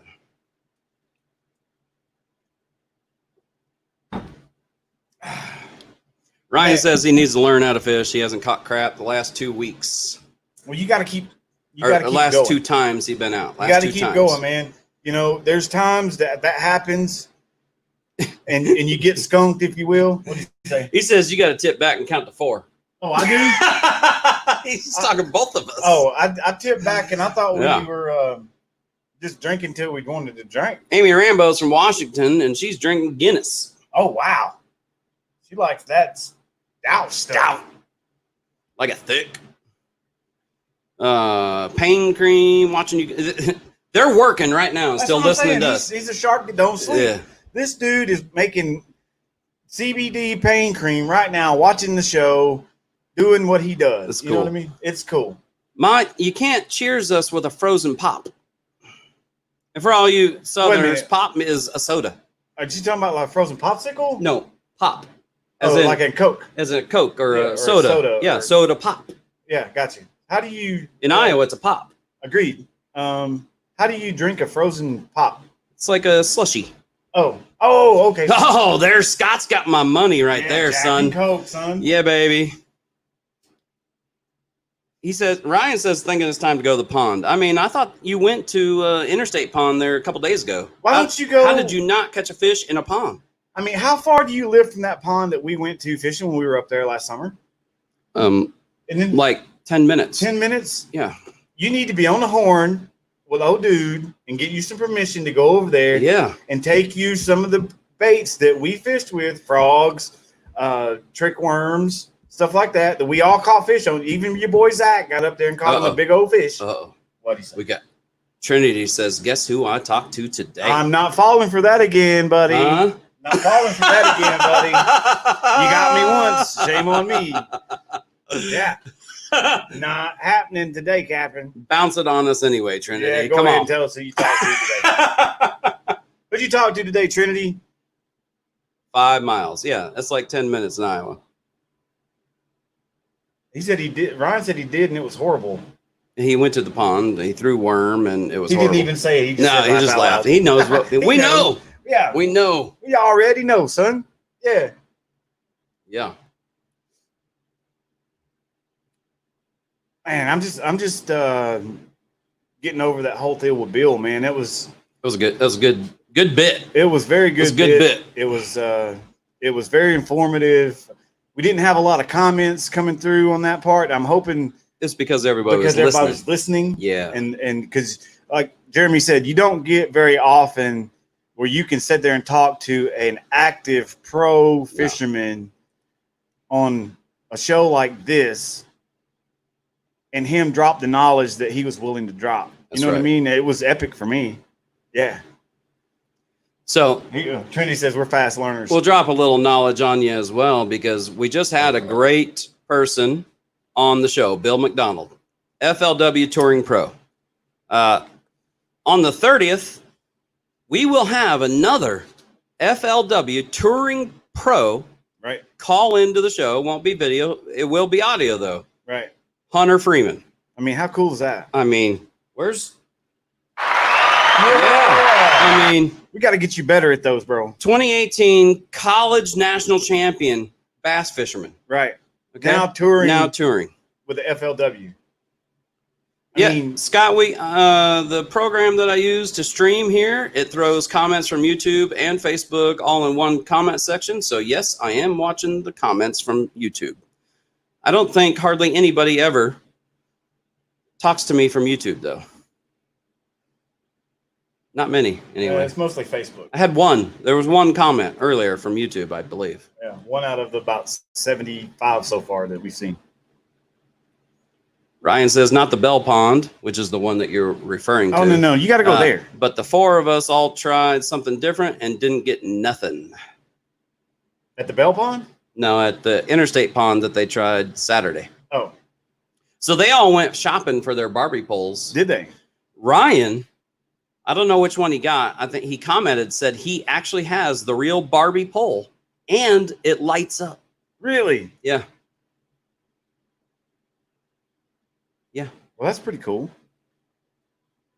I mean, again, I'm ready. You cannot change the line. Yeah. It has to go with the line that's on the pole, and that's an honor system. You know what I mean? But if you take a video and it looks like half-inch rope out there coming out of a Barbie pole, we're probably going to figure that out. Yeah. Yeah. All you got to do is have video, because that's the funniest part. Absolutely. Somebody watching. This is all about fun. Yeah. This is not like, super competitive part of it. I mean, there's a competitive part to it. Yeah, of course. You want to catch fish, but this is more about the fun aspect of it, keeping it light, keeping it fun, getting out there with your family and your friends, and just having a fun day. I will say, the Dow's Iowa crew almost has the Barbie pole challenge. Like, they have an unfair advantage because of the Bell Pond. There's nothing small in there. You shouldn't have said that. There's nothing small in. We fished it. I know. Ryan, if somebody from Iowa don't win this thing, then something wrong. Yeah. Huh? If I was you, if we were you, we would be at that Bell Pond at 05:30. If I had that pond here, you wouldn't even have a chance. Now, I mean, we got a couple spots that I feel we're going to catch fish. Yeah. We'll get our limit early, but I don't know if it'll be a winning limit compared to a pond like that. Yeah, no. No. I mean, we don't have that type of pond down here that we have access to. You know what I mean? So, what? I mean, I'm just right now. If I had a pond like that, I'd be fishing that sumbitch every day. Man, if I had a pond like that, I'd be hard pressed to go to work. You know what I mean? That's what I mean. Yeah. I'd be like, hey man, I'm gonna today. pitch a tent Yeah. on your property and I'm just gonna live here. Yeah. I'm gonna catch a bass, I'll eat it once a day, or maybe I'll catch a pike or a muskie, leave the bass. I eat it once a day. Yeah. So yeah, if somebody from Iowa don't win this Barbie pole challenge, it's going to be amazing. Now Jeremy Self does have like that little secret honey hole. Yes, he does. But you really got to have a kayak to fish that, and it's a little harder to do Barbie pole on a kayak. But everybody got little honey holes. But I feel like that one in Iowa is like the one. That is my dream property. That is the one. That should be the winner. Now, Taylor, I hope you win. I do too. I hope you whoop your dad's ass. 100%. Whoop your mom and dad's booty. I hope Zach wins. I hope they come in first and second. How about that? Yeah. Maybe you'll tie. Maybe you'll tie for first A and B. That would be cool. That would be awesome. The only thing is you're going to have a hard time reeling in a 5-pound largemouth on a Barbie pole with 4 to 5 Hey, man. pound. Hey, it can happen. It can happen. It can very much happen. Now, you may want to set your drag. You know what I mean? Set your drag. All right. So, yeah, Scott's asking, right? He said this when we posted the event. I have to work that day. And that day that he said that, I said, we'll let you fish any other day for the same amount of time. You just have to post your stuff, right? Agreed. Okay. So the question is, can he fish tomorrow since he has to work Saturday? And tomorrow's Wednesday. Right. I feel like, yeah. I'm okay with that. Oh, Matt Bell, the son of the owner of the pond of which we were talking, is Dreamland. Yeah. He's on right now? He said definitely on. See, Ryan Coughlin, listen to the words that are coming out of my mouth right now. Yeah. The guy who owns that pond says it is definitely on. I don't know if he means it's on that they can come or it's on that he's going to fish it and whoop our ass. Matt Bell, please expound on what definitely on means. Either way, it's all good. Somebody going to fish that pond. I'm ready to just like drop ship and drive to Iowa tomorrow. If that's the case. You know what I mean? I mean, let's just take Thursday and Friday off of work, bro. I mean, I ain't kidding. That pond is amazing. That pond is awesome. All right, Scott. We will be looking anxiously for your videos. Now you only have tomorrow, right? But it's got to be the same 5 hours. You only get you get 6 to 11. Like the tournament's 6 to 11, so that's 5 hours. And you got to 11:30 to post your videos. Yeah. Yeah. Well, I mean, for him it doesn't matter because it's way before everything, I guess. But you know, you got to have your videos on there. Yeah. And then we're gonna mock them until Saturday. Yeah, because Scott's such a cool dude. Well, you know, I just like talking shit and then getting out there and not doing anything better than what he did. Right. You know what I mean? Yeah. We got to, you're not going to win anything with that little guy. You know what I mean? Whatever. Oh. Are you talking about the talk shit aspect? Yeah, I'm just going to mock him. You know what I mean? Yeah. Yeah, we're going to make fun of it. I went with That's not a real fish. That's a little guy. That's a dink. Yeah, I went with a different. It's going to be a 20-incher. Different level of, different definition of mock. Yeah. I know Scott has a good measuring board, though, so we'll have accurate measurements. It's okay, Scott. You're all good, buddy. You're all good. You're more than welcome to go fish tomorrow. I hope you catch 10 fish. Yeah, man. If you're off tomorrow, it is 6 a.m. to 11. Yep. You get 5 hours, those hours to fish. Right.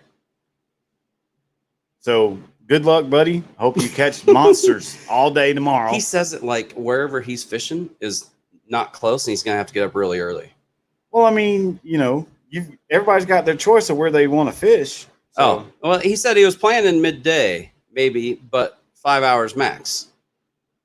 I mean, well, okay. so the whole reason that we threw the 6 to 11 is just so people weren't sitting out in the heat, roasting, trying to Right. catch fish when Right. fish usually ain't biting midday. Right. Anyway, Right.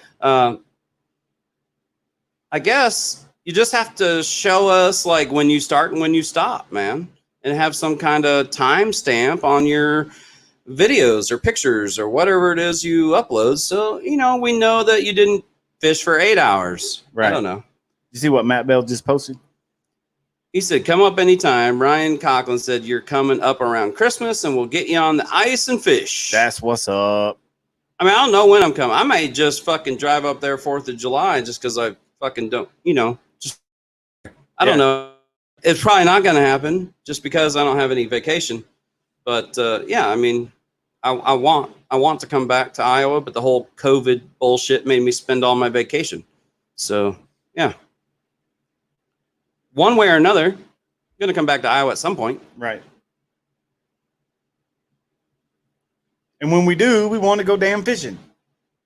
Hey, guess what? You can use your barbie pole to ice fish. Maybe that would be a good winter challenge. I mean, ice fishing poles are About the same as a Barbie better pole. version of a barbie pole. Yeah. Yeah. And of course, down here in the South, we don't really get ice. Scott, fishing. whoever you got in it, man, daughter, son, wife, friends, cousins, whatever, Nephews, man. uncles, nieces, whatever. If they're fishing the same time you are, they just have to follow the same rules. right. I mean, there's only like 3 rules. Yeah. You know what I mean? It ain't. It's not a Certain time yeah. frame. Post a video. But I will say, I haven't seen him on here tonight. We are giving it. Obviously, there's no money to the winner, but Right. we are giving a Twisted Hooks sticker, a Twisted Hooks tumbler, right? On-demand decals in Iowa. Ryan and Melinda, they're giving something. They said last week. And Tag and Tails was Tag and Tails in Wisconsin, who joined us last week, he's going to give a gift bag to the winner. right. So, I mean, yeah, It's not a cash prize, but there's going to be a prize of Yeah. some sort. bragging rights. Yeah. That's what it's about. Bragging rights, having fun, saying I whooped your butt on a 30-inch fishing rod. Right. All right. Scott says he'll post it. That's what's Good to up. go. That's what's up. Good to go. All right.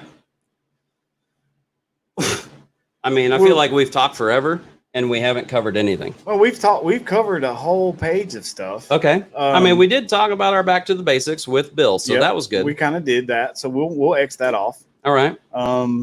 We didn't do the Venom Tackle Highlight yet. Venom Tackle Highlight. Yeah.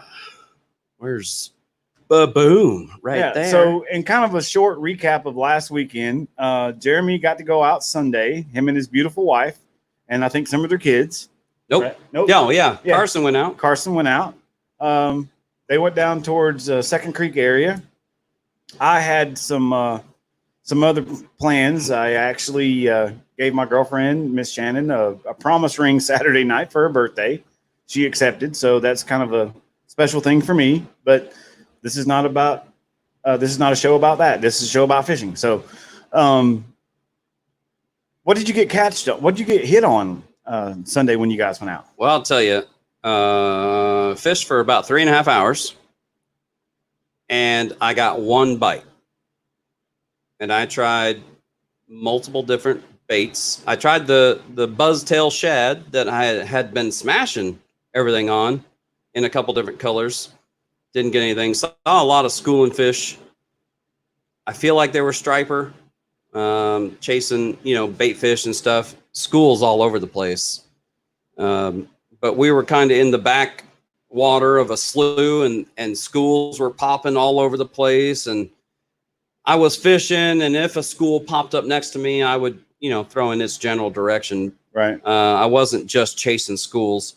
So I didn't get anything. I didn't get any bites. And I actually saw a gar. So I feel like, there's plenty of gar around there too, which makes me think there's no bass. But then I literally saw a bass jump out of the water and, saw the lateral line and all the stuff. So, I mean, like, yeah, it was a bass. Right. There's bass around. Right. And they're hitting stuff on top. You know what I mean? Right. But nothing top water worked.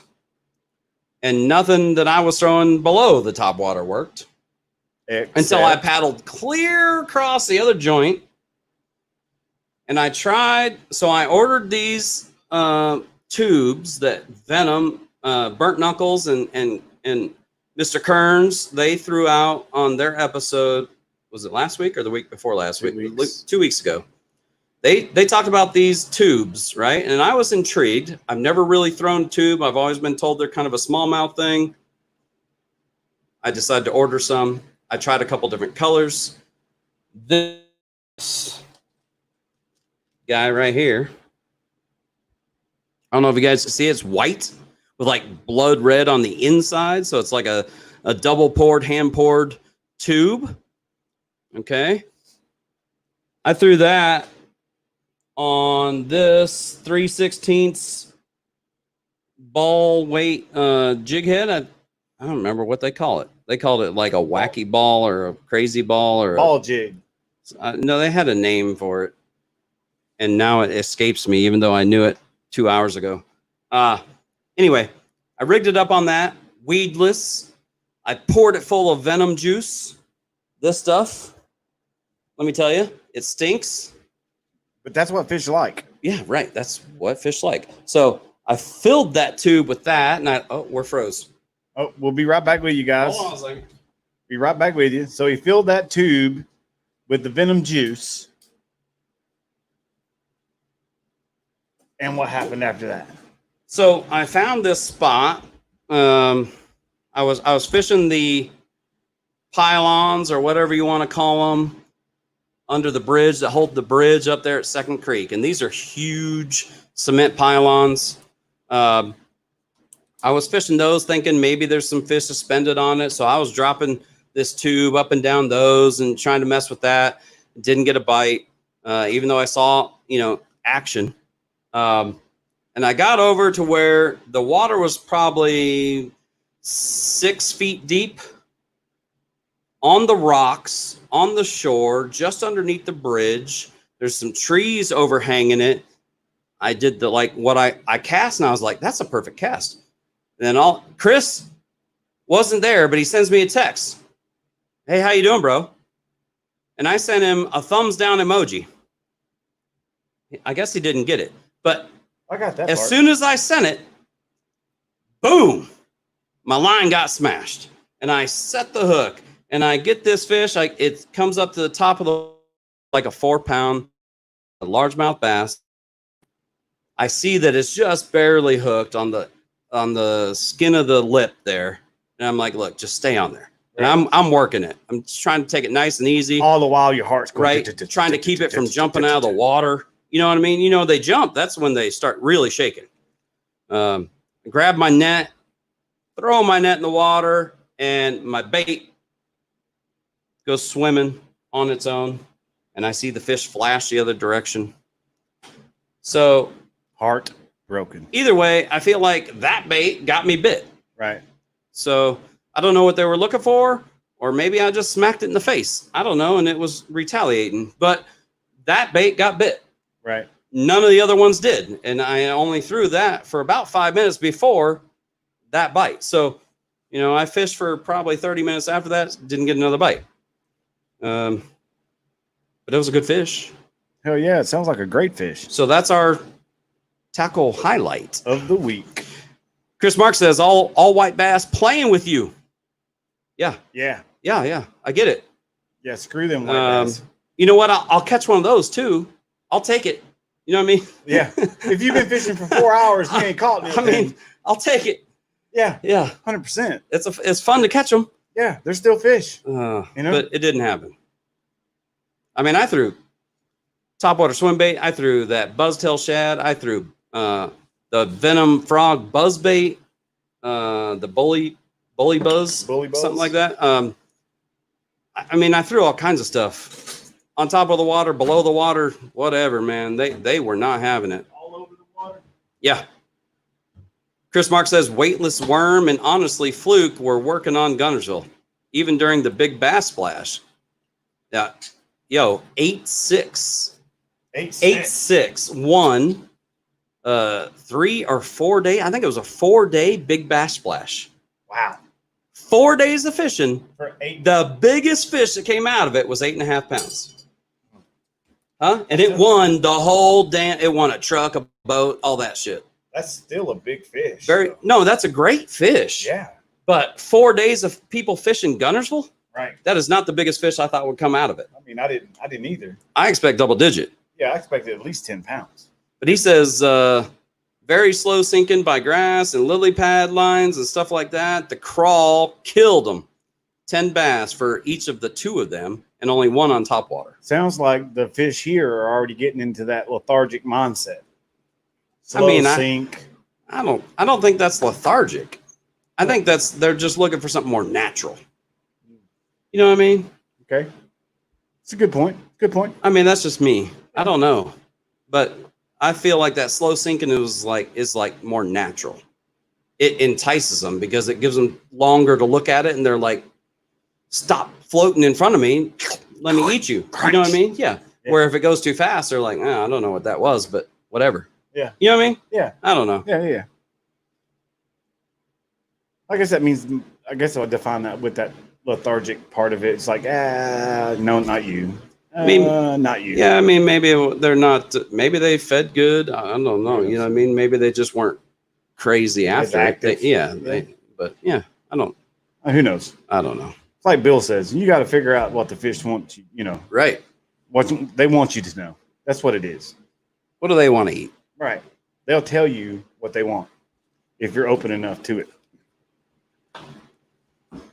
What else we got on there? We got, I kind of wanted to, if you're cool with this, bro, I want to kind of go back to what we touched on with Bill about the back to the basics. Okay. Because he was talking about windy conditions, but I think Bill is more, you know, even though he was in kayak for a little bit, he's probably more accustomed to boat. I mean, I agree. Point. Yeah, I would agree. I mean, angling's angling, though. You know what I mean? Right. If you're bass fishing, you're bass fishing. Agreed. But I think we all can say, we'll all agree with angling in a boat is different than angling in a kayak. Oh, 100%. Yeah. 100%. So I kind of wanted to go back to the kayak aspect of that. Because again, Rob Moore up in Iowa, part of the Iowa crew, sent us this question. And he was like, you know, for windy conditions in a kayak, fishing is a bitch. I mean, yeah. And he's like, it would be really cool if some of you more experienced anglers could tell some of us beginners about what you guys do to fish in those windy conditions and still be productive. Right. So Bill touched on some things, and I wanted to get your input and anybody like Chris Marks or who else is out there. Well, I can give you 2 different sides of the coin here. Okay. Well, there's always 2 sides of the coin. Let's go back to our first kayaks. Okay. First kayak, not our new canoes. Right. Okay. My lifetime, what was yours? A Heritage or something like that. Something like that. Yeah. It was like a pro angler 10-foot something. I don't know. Yeah. I think it's almost exactly like what my wife has. Yeah. You got to have an anchor. A lot of guys are throwing homemade push poles, homemade, you know, not power poles, but poles you just stick in the ground through a scupper hole or something like that. Right. I've always thrown an anchor just because I feel like it's easier. You know what I mean? Tie a rope to something that weighs 5 or 10 pounds and throw it in the water. Right. But you got to have an anchor. Agreed. I mean, that's where I'm at. You got to have an anchor. I mean, if you're if you care about fishing a spot and not moving through the spot, like you don't have to have an anchor. You could paddle upstream, float downstream, paddle upstream, float downstream. You could do that all day long. You'd be tired of shit. Right. But if you want to just fish an area that you think is like the area and the water's moving, you got to stay still. Right. So an anchor. Of some sort. Of some sort. Right. So for me, in that cheap kayak, it was all about getting that anchor to hold me in a certain orientation. So I had to have an anchor trolley for that to happen. Right. Right? You got to be able to position where the pole is, P-U-L-L, not P-O-L-E, the pole. Pull. Yep. on that kayak. Right. Right. You typically, I don't know if maybe I'm backwards, but you know, like it seems like your kayak runs a little better with your nose pointed into the current. I would agree with that. Right. So I would always point my nose into the current. Now, if there was a certain area that I wanted to fish that was down current, then I would have to figure out where I needed to be so that I could fish that spot. Right. But I would have to throw an anchor and hold my kayak nose into the current, because then you're not doing 360s the whole time. Right. If you throw an anchor out the side and you don't have the anchor trolley or whatever, you know, you just straight down off your seat, you're going to do 360s the whole time. Yep. It's just going to keep you doing like this. Yeah. So for me, the anchor trolley and an anchor, like once I had that, I just had to figure out where I need to position myself so that I could fish what I wanted to fish. Right. Now, you getting fast enough moving water, that 5-pound anchor that I use will not hold you. No. Right. Or unless hard you enough have wind. a certain kind of anchor. A lot of guys use the ones that the arms fold out. Now that's great unless you're fishing around northern Alabama and you get in all the limestone and all that kind of thing, and one of those sticks in a crack and you're not getting it out. Yeah. I've lost a couple. I've had to cut a few anchors off my boat because of that. Right.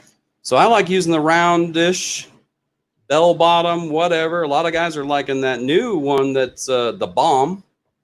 It's a cool little anchor. That's me. For a beginner kayak, not a new canoe. Right. Now I was going to throw That's that where I'm in. at. I was going to throw that in, you know, because the new canoes have the swivel seat. So the anchor trolley kind of, it's not as necessary. I mean, it still could be necessary if you're trying to point your nose into the current and stuff like that, or you're trying to get away from a wind in a certain situation. But with the new canoe pinnacle seat, the swivel seat, you're able to spin around and fish just about any angle that you want to fish. Right. There's not many, if any, other kayak brands that has that pinnacle seat, that swivel seat. So Not from the factory. not from the factory. Now you can modify Probably that. modify anything you want. Right. Exactly. So, but And you can always stand in a lot of those kayaks and turn around and whatever, but right that can be a little hairy sometimes too. in the wind and current, and Right. white caps, and Exactly. yeah, you're probably going to find yourself drinking water at some point if you try to do that. You know what I mean? So, but yeah. So absolutely. you So know, Chris Mark anchor trolley. says where he went had no grass and pads, was throwing at the wind, but found something that worked. Teamwork helped him and his neighbor trying to figure it out. That's cool. Yeah, man. Yeah. Teamwork. Teamwork Yeah. makes the dream work. Teamwork makes the dream work. That's it. Another thing that you can throw in there too is like boat position. We talked about that. Maybe if you work yourself and position yourself on the side of a causeway or side of a bridge where the wind is not directly hitting you, where you can still kind of fish that area but not be in that area. You know what I mean? You can cast into that area but not have to be sitting in that area. I've used that a lot. I mean, because I get out there and, you know, we've got the same 10-pound little anchor, if you will, dome style. It doesn't have the hands on it. It's kind of like a little mushroom, Right. if you look like it, if you can think about that. You're still getting pulled either by current or by wind or whatever. If you're on a sandy bottom, it's just sitting there slowly moving down. Yeah, I mean, if you're in a fast current, Yeah, yeah. typically you'll drag a little bit. Right. So I've found myself trying to position my kayak on the other side of a causeway or a bridge or something like tree line, bank, something. Windbreak of some sort. Some sort.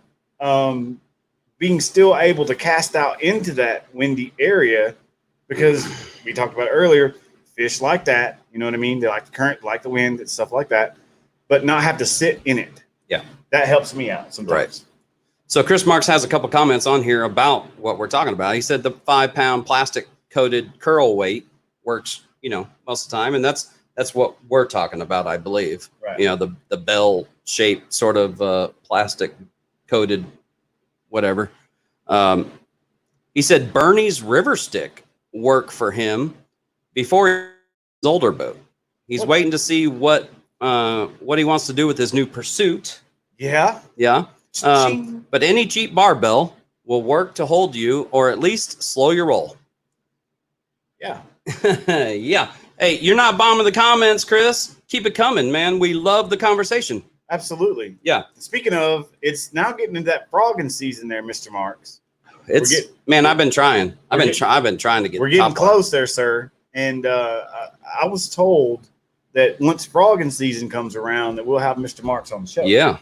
Yeah. Yeah. He's gonna come tell us all the secrets. Yeah. Give us the juice. Give us the North Alabama kayak angling secrets. So we kind of went into this whole segment because Mr. Rob Moore had asked the question, right? Agreed. Okay. Well, Mr. Rob Moore just texted me. What do you say? And he has won the second week in a row in the Twisted Hooks race car. Did he now? Yeah. So 2 weeks iRacing. in a row, iRacing. Yeah. Rob Moore has created a Twisted Hooks fishing iCar, if you will. Yeah, it's like a NASCAR. Yeah. NASCAR body, asphalt style racing. Yep. But he does dirt track racing, sprint cars, stock cars, modifieds, all that stuff. But on Tuesday nights, he made a Twisted Hook car. He sure did. And that's awesome. Second win in a row. Second win in a row. That's awesome, bro. Yeah. Hell, Good to go. Yeah. Good to go. Good. G-U-D good, sir. G-U-D good. Where you got next? Upcoming. Oh. What we got upcoming? Oh. Where are we at? There we go. Yeah, upcoming events. What do we got? Well, we talked about it. We talked about it. And we're going to probably talk about it again. This guy. Yeah. A little Barbie pole, a little kiddie pole challenge. That's coming. It's this big. Yep. That's all you got. And when you set the hook, this happens. Yep. So you better be prepared and set that drag is all I got to tell you, especially you guys up in Iowa. With them monsters. With them monsters up there at the, what pond was it? The Matt Bell's dad's Bell Pond. place. Bell Pond. Yeah. Bell Pond. If y'all don't fish that, I'm going to drive to Iowa and then just like be mad. Because y'all need to get on that. But that's where y'all need to be fishing this Saturday. I mean, if we were there, we would be fishing. That's where we'd be fishing. Right there. If I had permission or not. Be Bell Pond. Be like, sorry, man, you could chase me with the shotgun. Right. I'll catch fish as we go. Right. Yeah. Matt Bell seems a really cool guy. He's willing to let you guys do that. That's pretty cool. But that's exactly where we'd be fishing one way or the other. I mean, honestly, we should be practicing for the next weekend. Yeah. But we're not. No, we decided to do this. Yeah. Because we felt like it was fun. It was fun. And it kind of got our minds a break. Yep. A little bit.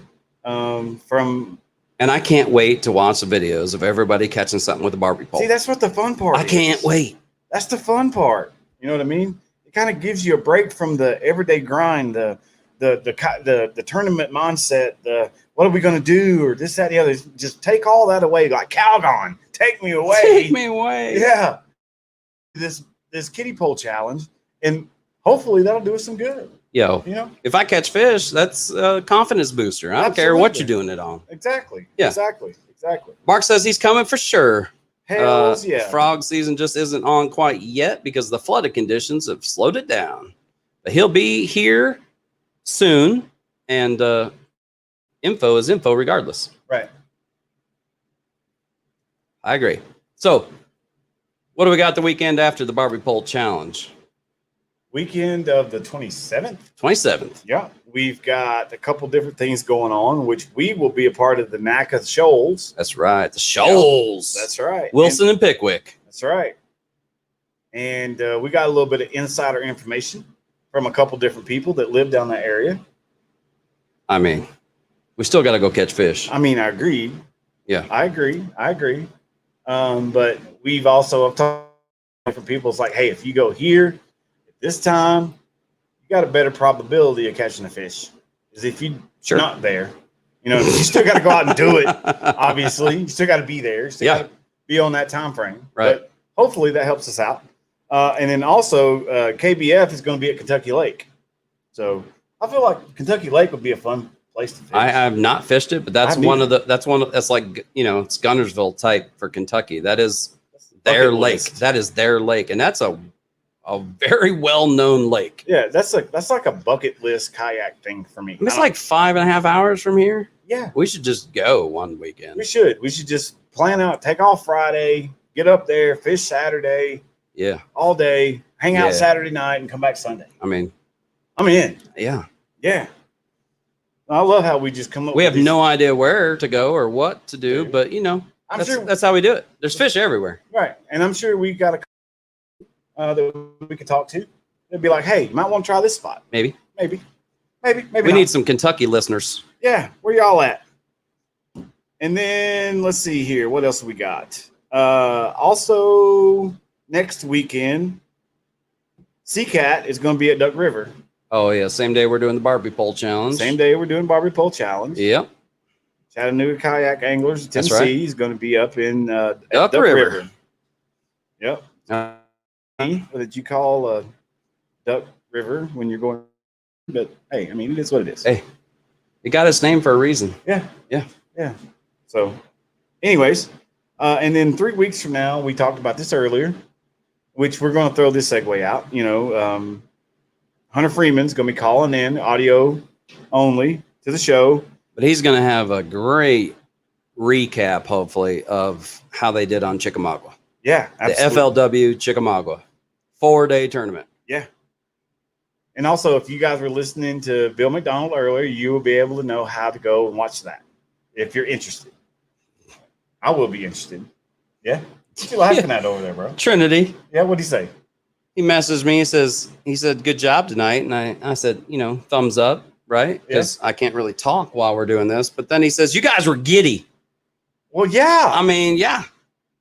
What do you expect? We're talking to dudes that like the holy grail of what we want to do, man. Right. Yeah. How do you expect us not to be giddy? You get paid to fish. Yeah. I'm in. Yeah. I mean, that's like, I don't even know how to describe that. Yeah. Now, I mean, that's like, you know, dream job. Yeah, indeed. So, and then of course, upcoming events is always, last but not least by any means, is the September 19th Burns Victims Kayak. Yeah, let's throw that up. Fishing tournament. You know what I mean? That's right. So, right there. Matter of fact, I want to let you know this. I went to my doc today in my annual little checkup or whatever. I'm sorry. No, it's all good. It's all good. It's all good. And guess what he had in the window right by the door? What did he had? That flyer. That flyer. Right there. Good stuff. Yeah. That's what I'm talking about. I told him, I was like, I appreciate, because, you know, the first time I went, he was like, hey, I told him about what we were doing. Right. And he said, do you have any flyers? And I said, yes. Yep. So we dropped him a flyer, and him just not talking shit, he actually followed through and put that tournament flyer up on his door. That's good stuff. So everybody that walks into his place sees that flyer. That's right. Yeah. So you want to know where to see more info or whatever? You go to our page, Jeremy and Chris Twisted Hooks, the page. Events. Yep. And go to the events, or you can go to North Alabama Kayak Anglers, check out all their events as well as ours.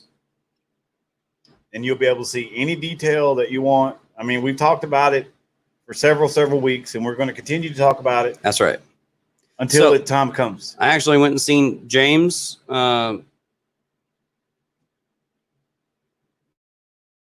Wednesday. Tuesday. Sunday. Yeah, Sunday afternoon. Went over the out. Me and Carson jumped in the pool, but James hung out and talked and stuff. And I was like, so, how you feeling? Sort of thing, leading into stuff. And he's doing good. They went for a walk down to the creek in the backyard and stuff. And, it was great to see him getting out and whatever. And he said he only had like one little open sore. So, this is real life. Like, the kid is burned on 90% of his body. So, there's a lot of things to deal with, but I'm hoping I extended the invitation. I'm hoping he'll come out to the Barbie Pole Challenge, wherever we're fishing. I'm hoping he'll come out and just watch us make fools of ourselves.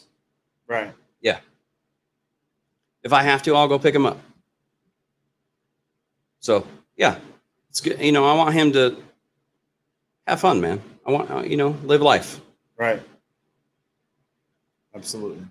Yeah. What else you got? That's all I got, bro. That's it. That's it. That's it. All right.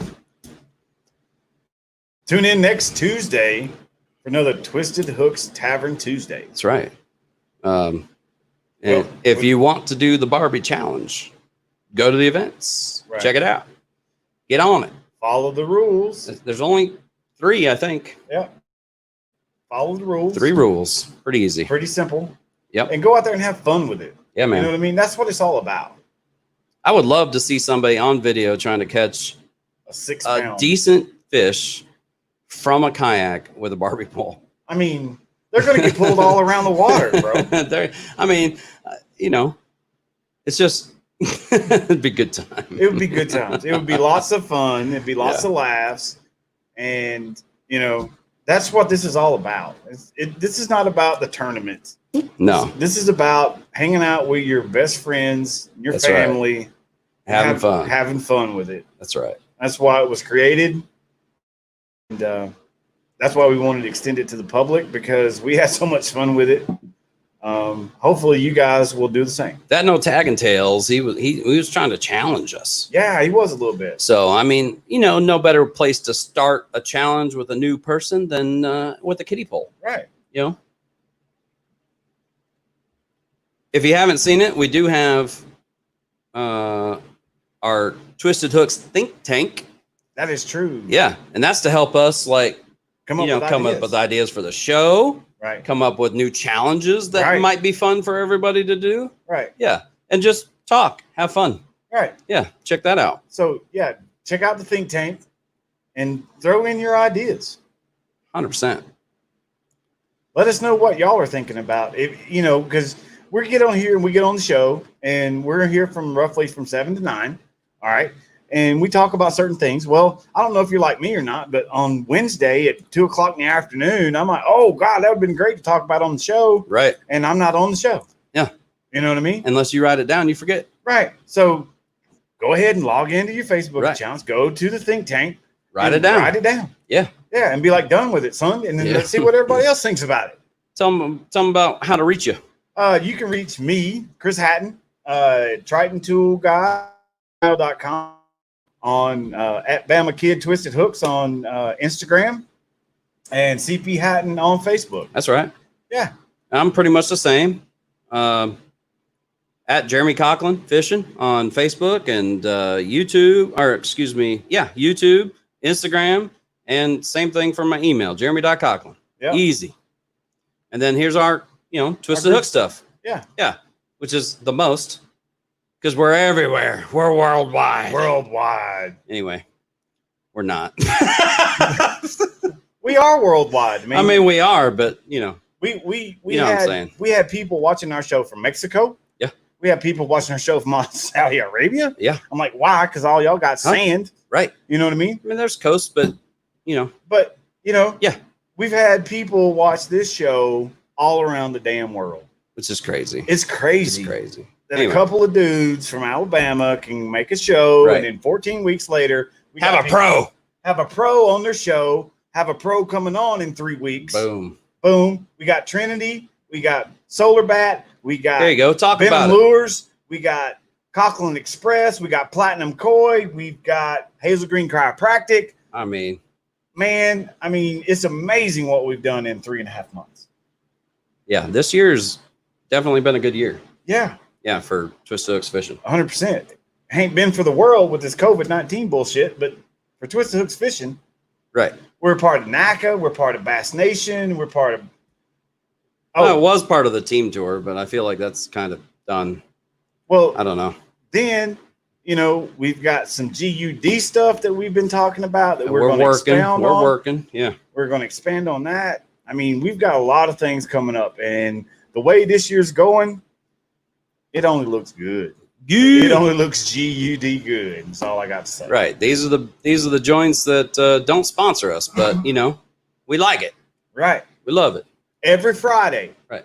We wear red. That's it. We both wear red. Now, I'm not military. I've never been in the military.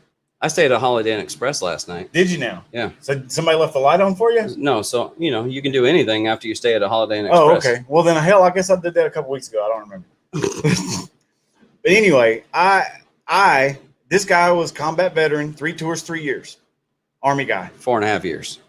You did 3 tours in 3 years. I did 3 tours in 3 years. Right. But you did 4.5 years service. Yeah. Right. All right. I have so much respect for anybody that's in the military, period. Those people go out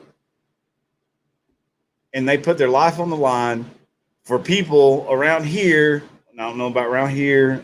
I'm going to say everywhere, Canada to Mexico, that don't respect them. Yeah. You know what I mean? They don't give them their due, the props that they need to have. And that makes me angry. I mean, it's a hell of a lot better than Vietnam era. I mean, I'm sure it is. If I came home from damn near dying and people were fucking spitting in my face, I might have a problem. Yeah. Yeah. So, you know, I have mucho, as much respect as you can have for anybody that's done any military service, because I appreciate what they've done. You know what I mean? What's that flag about right there? That flag right there is Natalie's flag. It is. If I'm right. It is. Yeah.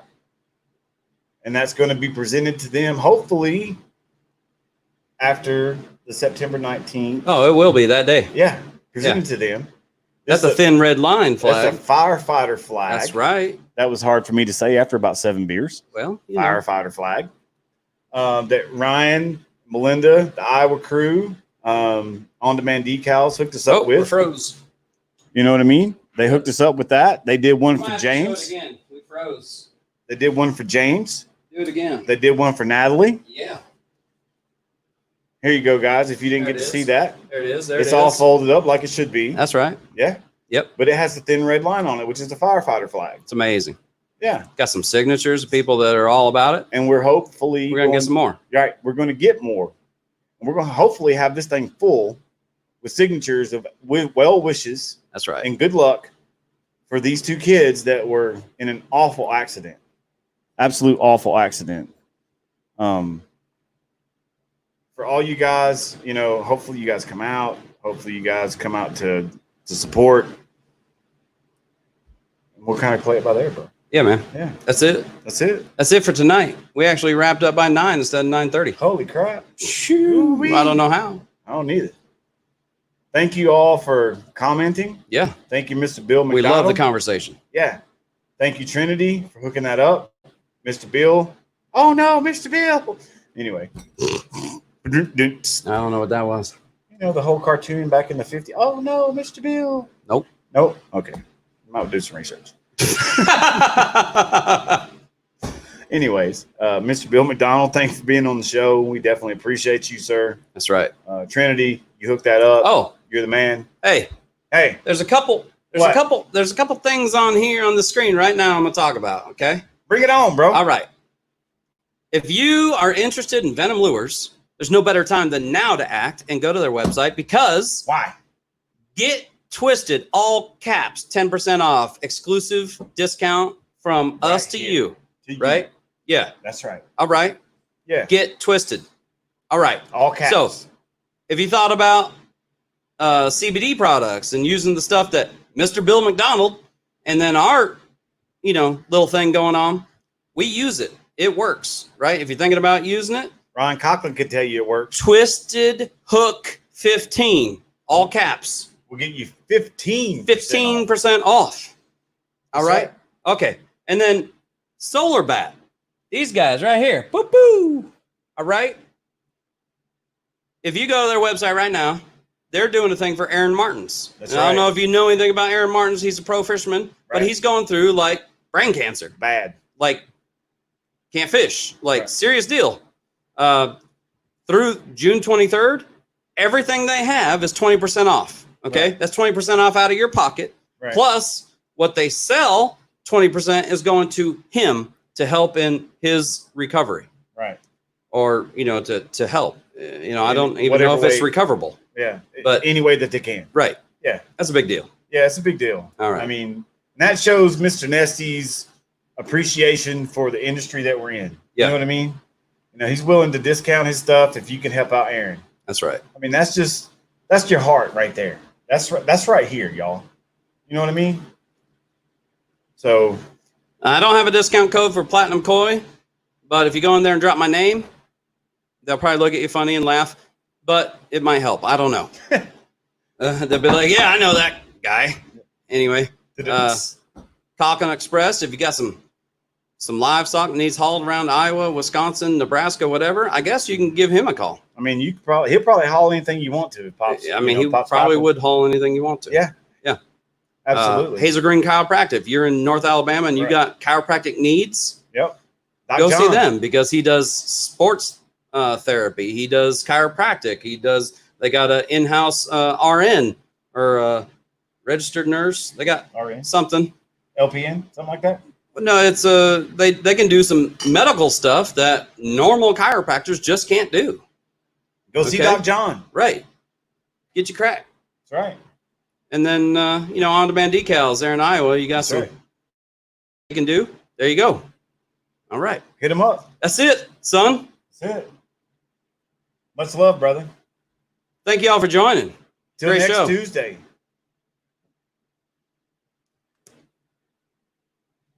Peace out.